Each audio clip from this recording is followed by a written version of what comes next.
ಓಂ ಅಜ್ಞಾನತಿಮಿರಾಂಧಸ್ಯ ಜ್ಞಾನಾಂಜನಶಲಾಕಯಾ ಚಕ್ಷುರುನ್ಮೀಲಿತಂ ಯೇನ ತಸ್ಮೈ ಶ್ರೀಗುರವೇ ನಮಃ. ಶ್ರೀಚೈತನ್ಯಮನೋಭೀಷ್ಟಂ ಸ್ಥಾಪಿತಂ ಯೇನ ಭೂತಲೆ ಸ್ವಯಂ ರೂಪಾ ಕದಾ ಮಹ್ಯಂ ದದಾತಿ ಸ್ವಪದಾಂತಿಕಂ. ವಂದೇಹಂ ಶ್ರೀಗುರು ಶ್ರೀಯುತಾಪದಕಮಲಂ ಶ್ರೀಗುರೂನ್ ವೈಷ್ಣವಾಂಶ್ಚ ಶ್ರೀರೂಪಂ ಸಾಗ್ರಜಾತಂ ಸಹಗಣ ರಘುನಾಥಾನ್ವಿತಂ ತಂ ಸಜೀವಂ ಸಾದ್ವೈತಂ ಸಾವಧೂತಂ ಪರಿಜನಸಹಿತಂ ಕೃಷ್ಣ ಚೈತನ್ಯ ದೇವಂ ಶ್ರೀರಾಧಾ ಕೃಷ್ಣ ಪಾದಾನ್ ಸಹಗಣ ಲಲಿತಾ ಶ್ರೀ ವಿಶಾಖಾನ್ವಿತಾಂಶ್ಚ. ಹೇ ಕೃಷ್ಣ ಕರುಣಾ ಸಿಂಧು ದೀನಬಂಧು ಜಗತ್ಪತೆ ಗೋಪೇಶ ಗೋಪಿಕಾ ಕಾಂತ ರಾಧಾಕಾಂತ ನಮೋಸ್ತುತೆ. ತಪ್ತ ಕಾಂಚನ ಗೌರಾಂಗೀ ರಾಧೆ ವೃಂದಾವನೇಶ್ವರಿ ವೃಷಭಾನುಸುತೆ ದೇವಿ ಪ್ರಣಮಾಮಿ ಹರಿಪ್ರಿಯೇ. ವಾಂಛಾಕಲ್ಪತರುಭ್ಯಶ್ಚ ಕೃಪಾ ಸಿಂಧುಭ್ಯ ಏವ ಚ ಪತಿತಾನಾಂ ಪಾವನೇಭ್ಯೋ ವೈಷ್ಣವೇಭ್ಯೋ ನಮೋ ನಮಃ. ನಮಃ ಓಂ ವಿಷ್ಣುಪಾದಾಯ ಕೃಷ್ಣಪ್ರೇಷ್ಠಾಯ ಭೂತಲೆ ಶ್ರೀಮತೆ ಭಕ್ತಿವೇದಾಂತ ಸ್ವಾಮಿನಿತಿ ನಾಮಿನೇ. ನಮಸ್ತೆ ಸಾರಸ್ವತೆ ದೇವೆ ಗೌರವಾಣಿ ಪ್ರಚಾರಿಣೆ ನಿರ್ವಿಶೇಷ ಶೂನ್ಯವಾದಿ ಪಾಶ್ಚಾತ್ಯ ದೇಶತಾರಿಣಿ.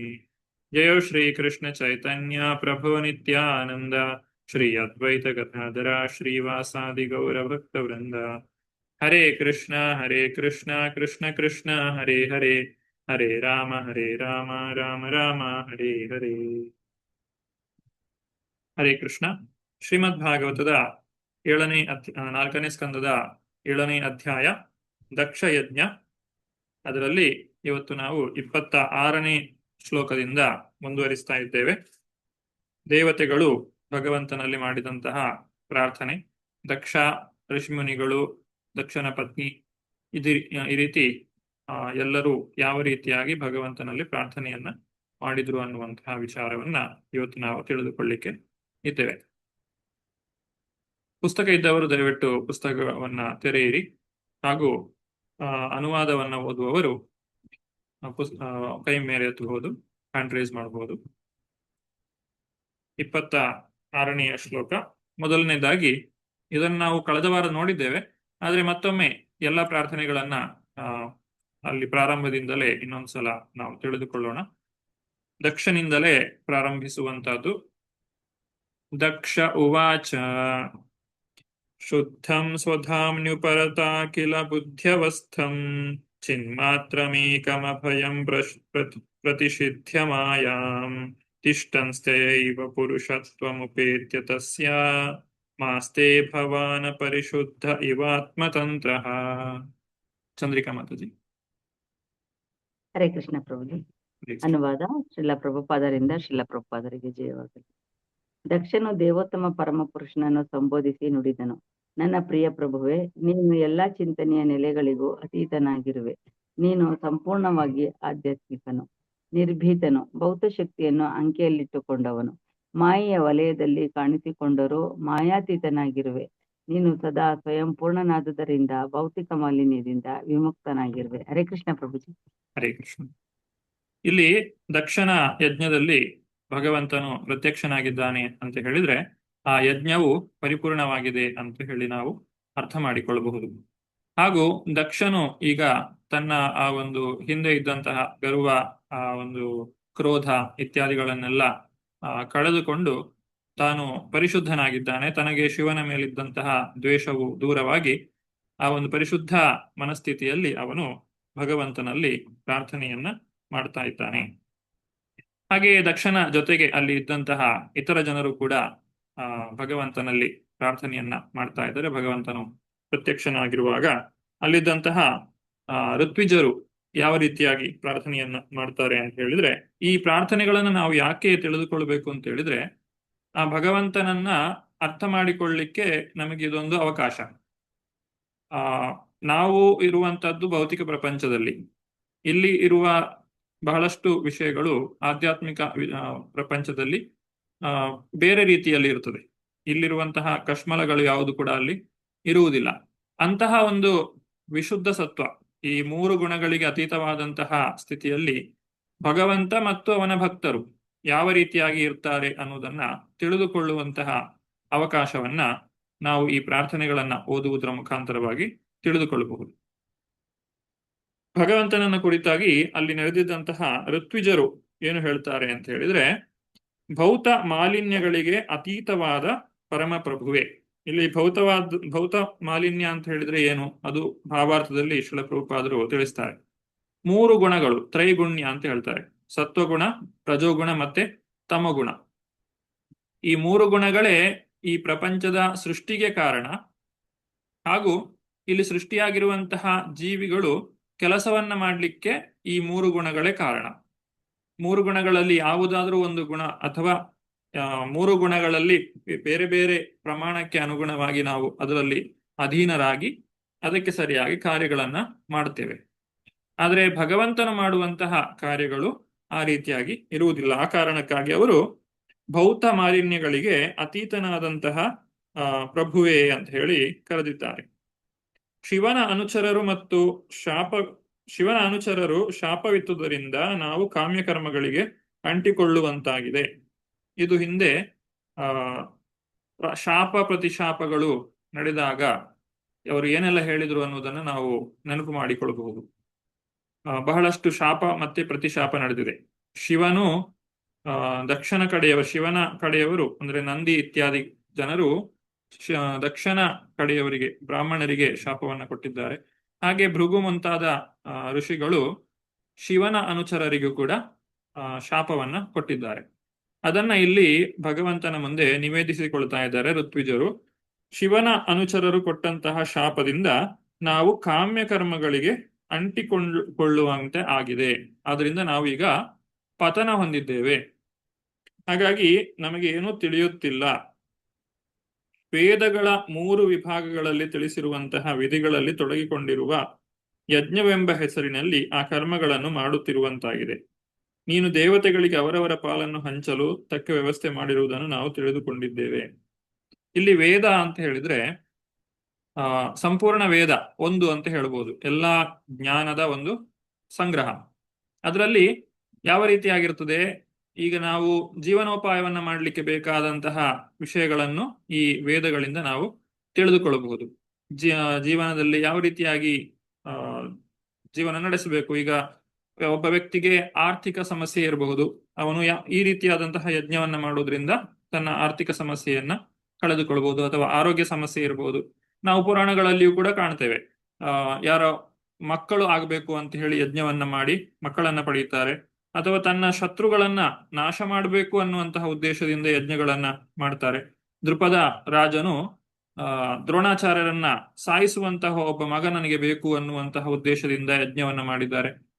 ಹೀಗೆ ವೇದ ಅನ್ನುವಂಥದ್ದು ನಮಗೆ ಭೌತಿಕವಾದದ್ದನ್ನ ಬಹಳಷ್ಟು ವಿಚಾರಗಳನ್ನ ಕೊಡುತ್ತದೆ. ಅದರಿಂದಾಗಿ ವೇದಗಳು ಕೇವಲ ಆಧ್ಯಾತ್ಮಿಕದ ಕುರಿತಾಗಿ ಮಾತ್ರ ಹೇಳುವುದಲ್ಲ, ಅದು ಭೌತಿಕ ವಿಚಾರಗಳ ಬಗ್ಗೆಯೂ ಹೇಳುತ್ತದೆ. ಹಾಗೆ ವೇದಗಳನ್ನು ರಚನೆ ಮಾಡುವಾಗ ವೇದವ್ಯಾಸರು ಕೂಡ ಅದನ್ನು ಅದೇ ರೀತಿಯಾಗಿ ರಚನೆ ಮಾಡಿದ್ದಾರೆ. ಹೇಗೆ ಅಂತ ಹೇಳಿದ್ರೆ, ಸಾಮಾನ್ಯ ಜನರು ಸಾಮಾನ್ಯವಾಗಿ ಆಧ್ಯಾತ್ಮಿಕವಾದಂತಹ ವಿಚಾರಗಳಲ್ಲಿ ಆಸಕ್ತಿಯನ್ನ ಹೊಂದಿರುವುದಿಲ್ಲ. ಈಗ ನಾವು ಕೂಡ ಮಕ್ಕಳಿಗೆ ನಾವು ಶಾಲೆಗೆ ಸೇರಿಸ್ಬೇಕು ಅಂತ ಆದ್ರೆ, ಈ ಶಾಲೆಯಲ್ಲಿ ನನ್ನ ಮಗು ಕಲ್ತ್ರೆ ಅದು ಭಗವಂತನ ಭಕ್ತನಾಗ್ತಾನ ಅಂತ ಹೇಳಿ ಯಾರು ನೋಡುವುದಿಲ್ಲ. ಏನು ನೋಡ್ತೇವೆ, ಅಲ್ಲಿ ಶಾಲೆಯಲ್ಲಿ ಕಲ್ತ ನಂತರ ಎಷ್ಟು ಒಳ್ಳೆ ಕೆಲಸ ಸಿಗ್ತದೆ, ಆ ಕೆಲಸದಲ್ಲಿ ಎಷ್ಟು ಸಂಬಳ ಬರ್ತದೆ, ಅಂದ್ರೆ ಭೌತಿಕವಾಗಿ ಸುಖವಾಗಿರ್ಲಿಕ್ಕೆ ನನಗೆ ಸಾಧ್ಯ ಇದೆಯಾ ಈ ಒಂದು ವೇದಗಳನ್ನ ಕಲಿಯುವುದರ ಮುಖಾಂತರವಾಗಿ ಅನ್ನುವುದನ್ನು ಕೂಡ ನೋಡ್ತಾ ಇದ್ರು. ಅದಕ್ಕೋಸ್ಕರವೇ ಈ ವೇದಗಳಲ್ಲಿ ಭೌತಿಕವಾದಂತಹ ಸುಖ ಸಂಪತ್ತುಗಳು ಹಾಗೂ ಸ್ವರ್ಗಾದಿ ವಾಸಗಳು, ಆ ಒಂದು ಸುಖ ಭೋಗಗಳು ಹಾಗೂ ಇರುವಂತಹ ಕಷ್ಟಗಳನ್ನು ದೂರ ಮಾಡಿಕೊಳ್ಳುವಂತಹ ವಿಧಾನ ಇತ್ಯಾದಿಗಳನ್ನ ಸೇರಿಸಲಾಗಿದೆ. ಹಾಗಾಗಿ ವೇದಗಳನ್ನ ತ್ರೈಗುಣ್ಯ ವಿಷಯ ಅಂತ ಹೇಳ್ತೇವೆ. ಭಗವದ್ಗೀತೆಯಲ್ಲಿ ಶ್ರೀಕೃಷ್ಣ ಅರ್ಜುನನಿಗೆ ಹೇಳುವಂಥದ್ದು ತ್ರೈಗುಣ್ಯ ವಿಷಯ ವೇದ ನಿಸ್ತ್ರೈಗುಣ್ಯೋ ಭವ ಅರ್ಜುನ, ನೀನು ಈ 3 ಗುಣಗಳನ್ನ ಮೀರಿ ನಿಲ್ಲು ಅರ್ಜುನ ಅಂತ ಹೇಳಿ ಹೇಳುವಂತ. ಇಲ್ಲಿ ಈ ಋಷಿಗಳಿಗೆ ಏನು ಶಾಪ ಸಿಕ್ಕಿದೆ, ನೀವು ಈ ಕಾಮ್ಯಕರ್ಮಗಳಲ್ಲೇ ಮುಳುಗಿ ಹೋಗಿ, ಅಂದ್ರೆ ವೇದಗಳಲ್ಲಿ ಏನು ಧರ್ಮ ಅರ್ಥ ಕಾಮದ ಬಗ್ಗೆ ಹೇಳಿದ್ದಾರೋ ಅದರಲ್ಲೇ ನೀವು ಮುಳುಗಿ ಹೋಗಿ ನೀವು ಮೋಕ್ಷದ ಕುರಿತಾಗಿ ಚಿಂತನೆಯನ್ನ ಮಾಡುವಂತಹ ಬುದ್ಧಿ ನಿಮಗೆ ಬರದೇ ಇರಲಿ ಅನ್ನುವಂತಹ ಒಂದು ಶಾಪವನ್ನ ಕೊಟ್ಟಿದ್ದಾರೆ. ವೇದಾಹಂ ಸಮತೀತಾನಿ, ವೇದಗಳಿಂದ ಯಾರನ್ನ ಭಗವಂತನನ್ನೇ ನಾವು ಅರ್ಥ ಮಾಡಿಕೊಳ್ಬೇಕು. ಅದು ಮೂಲ ಉದ್ದೇಶ ವೇದಗಳನ್ನ ಕೊಟ್ಟಿರುವಂತದ್ದು. ವೇದೈಶ್ಚ ಸರ್ವೈರಹಮೇವ ವೇದ್ಯ. ಆದ್ರೆ ಅದನ್ನ ಬಿಟ್ಟು ಜನರು ಇತರ ವಿಚಾರಗಳಲ್ಲಿ ಆಸಕ್ತಿಯನ್ನ ಪಡೆಯುವಂಥದ್ದು. ವೇದವಾದಿಗಳಿಗೆ ವೇದಗಳ ಅಂತಿಮ ಲಕ್ಷ್ಯವು ಭಗವಾನ್ ಶ್ರೀಕೃಷ್ಣನ್ ವಿಷ್ಣುವನ್ನು ಅರ್ಥ ಮಾಡಿಕೊಳ್ಳುವಂಥದ್ದು ಎಂಬುದು ಅರ್ಥವಾಗುವುದಿಲ್ಲ. ಹಾಗಾಗಿ ಯಾಮಿಮಾಂ ಪುಷ್ಪಿತಾಂ ವಾಚಂ ಪ್ರವದಂತಿ ಅವಿಪಶ್ಚಿತಃ ವೇದವಾದರತಾ ಪಾರ್ಥ ನಾಣ್ಯದಸ್ತಿ ಇತಿ ವಾದಿನ. ಇಂತಹ ಒಂದು ಪರಿಸ್ಥಿತಿಯಿಂದ ನಮ್ಮನ್ನ ಪಾರುಗಾಣಿಸು ಅಂತ ಹೇಳಿ ಇಲ್ಲಿ ಋತ್ವಿಜರು ಭಗವಂತನಲ್ಲಿ, ಸಾಕ್ಷಾತ್ ಭಗವಂತನೇ ಸ್ವತಃ ಬಂದಿದ್ದಾನೆ, ಅವನಲ್ಲಿ ಪ್ರಾರ್ಥನೆಯನ್ನ ಮಾಡ್ತಾ ಇದ್ದಾರೆ. ಆಮೇಲೆ ಅಲ್ಲಿ ಇದ್ದಂತಹ ಇತರ ಎಲ್ಲಾ ಜನರು, ಸಭೆಯ ಸದಸ್ಯರೆಲ್ಲರೂ ಕೂಡ ಆ ಭಗವಂತನ ಒಂದು ದರ್ಶನವನ್ನ ಪಡೆದಿದ್ದಾರೆ. ಅವರು ಕೂಡ ಭಗವಂತನಲ್ಲಿ ಪ್ರಾರ್ಥನೆಯನ್ನ ಮಾಡ್ತಾ ಇದ್ದಾರೆ. ಯಾವ ರೀತಿಯಾದಂತಹ ಪ್ರಾರ್ಥನೆ? ಅವರು ಭಗವಂತನಲ್ಲಿ ಆಶ್ರಯವನ್ನ ಪಡೀತಾ ಇದ್ದಾರೆ. ಕ್ಲೇಶಮಯ ಪರಿಸ್ಥಿತಿಯಲ್ಲಿ ಮುಳುಗಿ ಹೋಗಿರುವವರಿಗೆ ಏಕಮಾತ್ರ ಆಶ್ರಯನಾಗಿರುವವನು ಭಗವಂತನಾಗಿದ್ದಾನೆ. ಬದ್ಧ ಜೀವನದ ಈ ದುಸ್ಸಾಧ್ಯವಾದ ಕೋಟೆಯಲ್ಲಿ ಕಾಲವು ಸರ್ಪದಂತೆ ಕಚ್ಚಲು ಅವಕಾಶವನ್ನು ಕಾಯುತ್ತಿದೆ. ಸಂತೋಷ ದುಃಖಗಳೆಂಬ ಕೊರಕಲು ಜಗತ್ತಿನಾದ್ಯಂತ ತುಂಬಿಕೊಂಡಿದೆ. ಅನೇಕ ಭಯಾನಕ ಕ್ರೂರ ಮೃಗಗಳು ಆಕ್ರಮಣ ಮಾಡಲು ಸದಾ ಸಿದ್ಧವಾಗಿವೆ. ಶೋಕದ ಬೆಂಕಿಯು ಸದಾಕಾಲ ದಗದಗಿಸಿ ಉರಿಯುತ್ತಿದೆ. ಮಿಥ್ಯಾ ಸಂತೋಷದ ಮರೀಚಿಕೆಯು ಒಂದೇ ಸಮನೆ ಆಕರ್ಷಿಸುತ್ತಿದೆ. ಇವುಗಳಿಂದ ರಕ್ಷಣೆಯೇ ಇಲ್ಲದಂತಾಗಿದೆ. ಮೂರ್ಖ ಜನರು ಹೀಗೆ ಜನನ ಮರಣಗಳ ಚಕ್ರಕ್ಕೆ ಸಿಲುಕಿಕೊಂಡು ತಮ್ಮ ಕರ್ತವ್ಯ ಪಾಲನೆ ಎಂದು ಹೇಳಿಕೊಳ್ಳುವ ಕಾರ್ಯಗಳ ಅತಿಭಾರದಲ್ಲಿ ಸದಾ ನಲುಗುತ್ತಿದ್ದಾರೆ. ಅವರು ನಿನ್ನ ದಿವ್ಯ ಚರಣ ಕಮಲಗಳ ಆಶ್ರಯವನ್ನು ಎಂದು ಸ್ವೀಕರಿಸುವವರು ನಾವು ಕಾಣೆವು. ಇದು ಸಾಮಾನ್ಯ ಜನರ ಒಂದು ಸಮಸ್ಯೆ.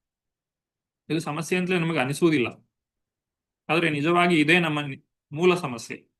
ಏನು ಅಂತ ಹೇಳಿದ್ರೆ, ಈ ಒಂದು ಜನ್ಮ ಯಾತಕ್ಕೋಸ್ಕರ ಬಂದಿದೆ, ಅದನ್ನು ಸಾರ್ಥಕಪಡಿಸಿಕೊಳ್ಳುವುದು ಹೇಗೆ? ಅದಕ್ಕೆ ಏನು ಉತ್ತರ? ಭಗವಂತನನ್ನ ಸಾಕ್ಷಾತ್ಕರಿಸಿಕೊಳ್ಳುವಂಥದ್ದು, ಸಾಧನೆಯನ್ನ ಮಾಡ್ಲಿಕ್ಕೋಸ್ಕರ ಬಂದಿರುವಂಥದ್ದು ಈ ಒಂದು ಶರೀರ. ಆದ್ರೆ ಸಾಧನೆಯನ್ನ ಮಾಡಲಿಕ್ಕೆ ನಮಗೆ ಸಮಯ ಇಲ್ಲ.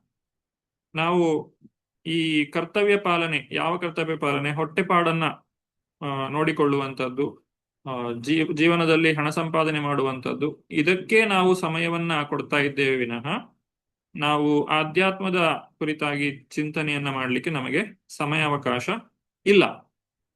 ಸಮಸ್ಯೆಯಲ್ಲಿ ಇದ್ದೇವೆ, ಹಾಗೂ ಸಮಸ್ಯೆಯಲ್ಲಿ ಇದ್ದೇವೆ ಅನ್ನುವುದನ್ನು ಮರೆತಿದ್ದೇವೆ. ಹಾಗಾಗಿ ಇಂತಹ ಒಂದು ಸಮಸ್ಯೆಯಿಂದ ನಮ್ಮನ್ನ ಪಾರುಗಾಣಿಸು ಅಂತ ಹೇಳಿ ಅಲ್ಲಿ ನೆರೆದಿದ್ದ ಎಲ್ಲಾ ಜನರು ಕೂಡ ಭಗವಂತನಲ್ಲಿ ಪ್ರಾರ್ಥನೆಯನ್ನ ಮಾಡ್ತಾ ಇದ್ದಾರೆ. ಮುಂದುವರಿಸ್ತಾ ರುದ್ರ, ಶಿವನು ಭಗವಂತನಲ್ಲಿ ಈ ರೀತಿಯಾಗಿ ಪ್ರಾರ್ಥಿಸ್ತಾ ಇದ್ದಾನೆ. 29ನೇ ಶ್ಲೋಕ. ರುದ್ರ ಉವಾಚ ತವ ವರದ ವರಾಂಘಾವಶಿಷೇಹಾಖಿಲ ಅರ್ಥೇ ತವ ವರದ ವರಾಂಘಾವಶಿಷೇಹಾಖಿಲಾರ್ಥೇ ಯಪಿ ಮುನಿರಭಿರಸಕ್ತೈರಾದಹೇಣಾರ್ಹಣೀಯೇ ಯದಿ ರಚಿತ ಧಿಯಂ ಮಾ ವಿದ್ಯಲೋಕೋಪವಿತ್ತಂ ಜಪತಿ ನ ಗಣಯೇತ್ ತತ್ವತ್ಪರಾನುಗ್ರಹೇಣ. ಸೀತಾ ಮಾತಾಜಿ. ಹರೇ ಕೃಷ್ಣ ಪ್ರಭುಜಿ. ಅನುವಾದ ಶ್ರೀಲ ಪ್ರಭುಪಾದರಿಗೆ ಜಯವಾಗಲಿ. ಶಿವನು ನುಡಿದನು, ನನ್ನ ಪ್ರೀತಿಯ ಪ್ರಭುವೆ, ನನ್ನ ಮನಸ್ಸು ಪ್ರಜ್ಞೆ ನಿನ್ನ ಪಾದಕಮಲಗಳಲ್ಲಿ ಸದಾ ನೆಟ್ಟಿವೆ. ನಿನ್ನ ಪಾದಗಳೇ ಸಮಸ್ತ ವರಗಳ ಮೂಲ, ಸಮಸ್ತ ಬಯಕೆಗಳ ಪೂರೈಕೆ.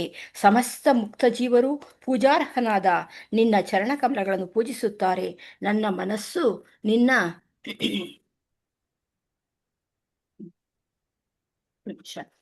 ಪಾದಗಳಲ್ಲಿ ಸ್ಥಿರಗೊಂಡಿದೆ.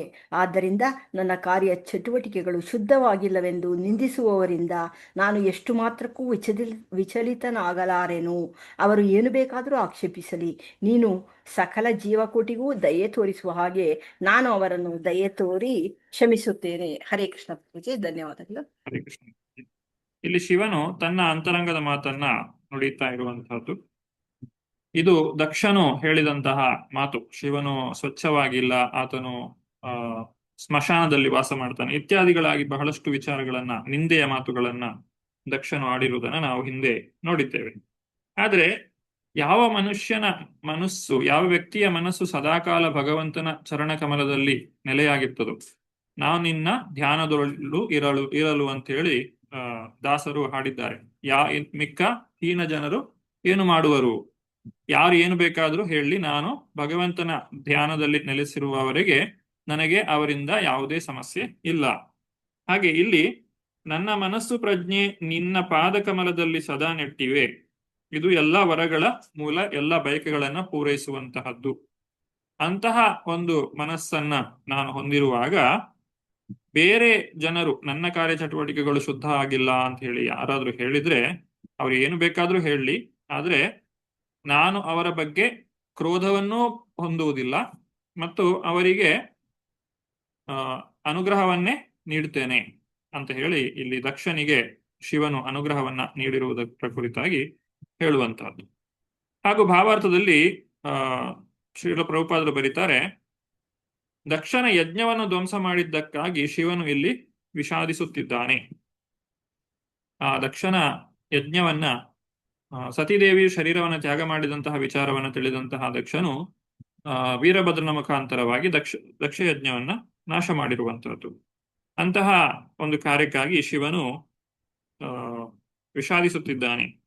ಭೌತ ಗುಣತ್ರಯಗಳ ಕಲ್ಮಶವನ್ನು ಕಳೆದುಕೊಳ್ಳಬೇಕಾದರೆ ಇರುವ ಏಕೈಕ ಚಿಕಿತ್ಸೆ ಕೃಷ್ಣ ಪ್ರಜ್ಞೆಯನ್ನು ಕಟ್ಟುನಿಟ್ಟಾಗಿ ಮುಂದುವರಿಸುವುದು. ಇಲ್ಲ ಅಂತ ಹೇಳಿದ್ರೆ ಏನಾಗ್ತದೆ, ನಾವು ಭಗವಂತನ ನಾಮವನ್ನ ಜಪ ಮಾಡದೇ ಇದ್ರೆ, ಹರಿಕೃಷ್ಣ ಪ್ರಜ್ಞೆಯನ್ನ ಬೆಳೆಸಿಕೊಳ್ಳದೇ ಇದ್ರೆ ಏನಾಗ್ತದೆ, ಈ 3 ಗುಣಗಳು ನಮ್ಮ ಮೇಲೆ ಪ್ರಭಾವವನ್ನ ಬೀರುತ್ತದೆ ಮತ್ತು ನಾವು 3 ಗುಣಗಳ ಪ್ರಭಾವದಲ್ಲಿ ಅನೇಕ ತಪ್ಪು ಕಾರ್ಯಗಳನ್ನ ಮಾಡ್ತೇವೆ. ಇದರಿಂದ ಮತ್ತೆ ನಾವು ಬಂಧನಕ್ಕೆ ಒಳಗಾಗ್ತೇವೆ. ಎಲ್ಲಿಯವರೆಗೆ ವ್ಯಕ್ತಿಯು ಭೌತಿಕವಾದ ನೆಲೆಯಲ್ಲಿರುತ್ತಾನೋ ಅಲ್ಲಿಯವರೆಗೂ ಅವನು ಪ್ರಕೃತಿಯ 3 ಗುಣಗಳಿಂದ ಬಾಧಿತನಾಗುತ್ತಾನೆ ಅನ್ನುವಂತಹ ವಿಚಾರವನ್ನ ಶಿವನು ಇಲ್ಲಿ ನಮಗೆ ತಿಳಿಸ್ತಾ ಇದ್ದಾರೆ. ಮುಂದಕ್ಕೆ ಭೃಗು ಮುನಿಗಳು ನುಡಿತಾ ಇದ್ದಾರೆ. ಅತ್ಯುನ್ನತವಾದ ಬ್ರಹ್ಮನಿಂದ ಮೊದಲಾಗಿ ಅತ್ಯಲ್ಪವಾದ ಸಾಮಾನ್ಯ ಇರುವೆಯವರೆಗೆ ಸಮಸ್ತ ಜೀವಿಗಳು ದುಸ್ತರವಾದ ಮಾಯಾಶಕ್ತಿಯ ಪ್ರಭಾವಕ್ಕೆ ಒಳಗಾಗಿದ್ದಾರೆ. ಹಾಗಾಗಿ ಅವರು ಬದುಕಿನಲ್ಲಿ ತಮ್ಮ ನೆಲೆಯನ್ನು ಅರಿತಿಲ್ಲ. ಪ್ರತಿಯೊಬ್ಬರೂ ದೇಹಾತ್ಮವಾದವನ್ನೇ ನಂಬುತ್ತಾರೆ. ಅದರಿಂದಾಗಿ ಭ್ರಮೆಯ ಕತ್ತಲಲ್ಲಿ ಮುಳುಗಿ ಹೋಗಿದ್ದಾರೆ. ಪ್ರತಿಯೊಂದು ಜೀವಿಯಲ್ಲೂ ಪರಮಾತ್ಮನಾಗಿ ನೀನು ಹೇಗೆ ನೆಲೆಸಿದ್ದೀಯೆ ಎಂಬುದನ್ನು ತಿಳಿದುಕೊಳ್ಳಲು ಅವರು ಅಸಮರ್ಥರಾಗಿದ್ದಾರೆ. ನಿನ್ನ ಪರಮ ಸ್ಥಿತಿಯನ್ನು ಅವರು ಅರಿಯಲಾರರು. ನೀನಾದರೂ ಶರಣು ಬಂದ ಸಮಸ್ತ ಜೀವಿಗಳ ನಿತ್ಯ ಸ್ನೇಹಿತನೂ ಸಂರಕ್ಷಕನೂ ಆಗಿರುವೆ. ಆದ್ದರಿಂದ ದಯವಿಟ್ಟು ನಮ್ಮ ಅಪರಾಧಗಳನ್ನು ಕ್ಷಮಿಸು. ಭೃಗುಮುನಿಗಳು ಎಲ್ಲರ ಪರವಾಗಿ ಕ್ಷಮೆಯನ್ನ ಯಾಚನೆ ಮಾಡ್ತಾ ಇದ್ದಾರೆ. ಯಾವ ರೀತಿಯಾಗಿ ಅಂತ ಹೇಳಿದ್ರೆ, ಸಾಮಾನ್ಯ ಜನರು ಅಜ್ಞಾನಿಗಳಾಗಿದ್ದಾರೆ. ನಮ್ಮ ಎಲ್ಲ ಸಮಸ್ಯೆಗಳಿಗೂ ಮೂಲ ಕಾರಣ ಏನು ಅಂತ ಹೇಳಿದ್ರೆ ಅದು ಅಜ್ಞಾನ.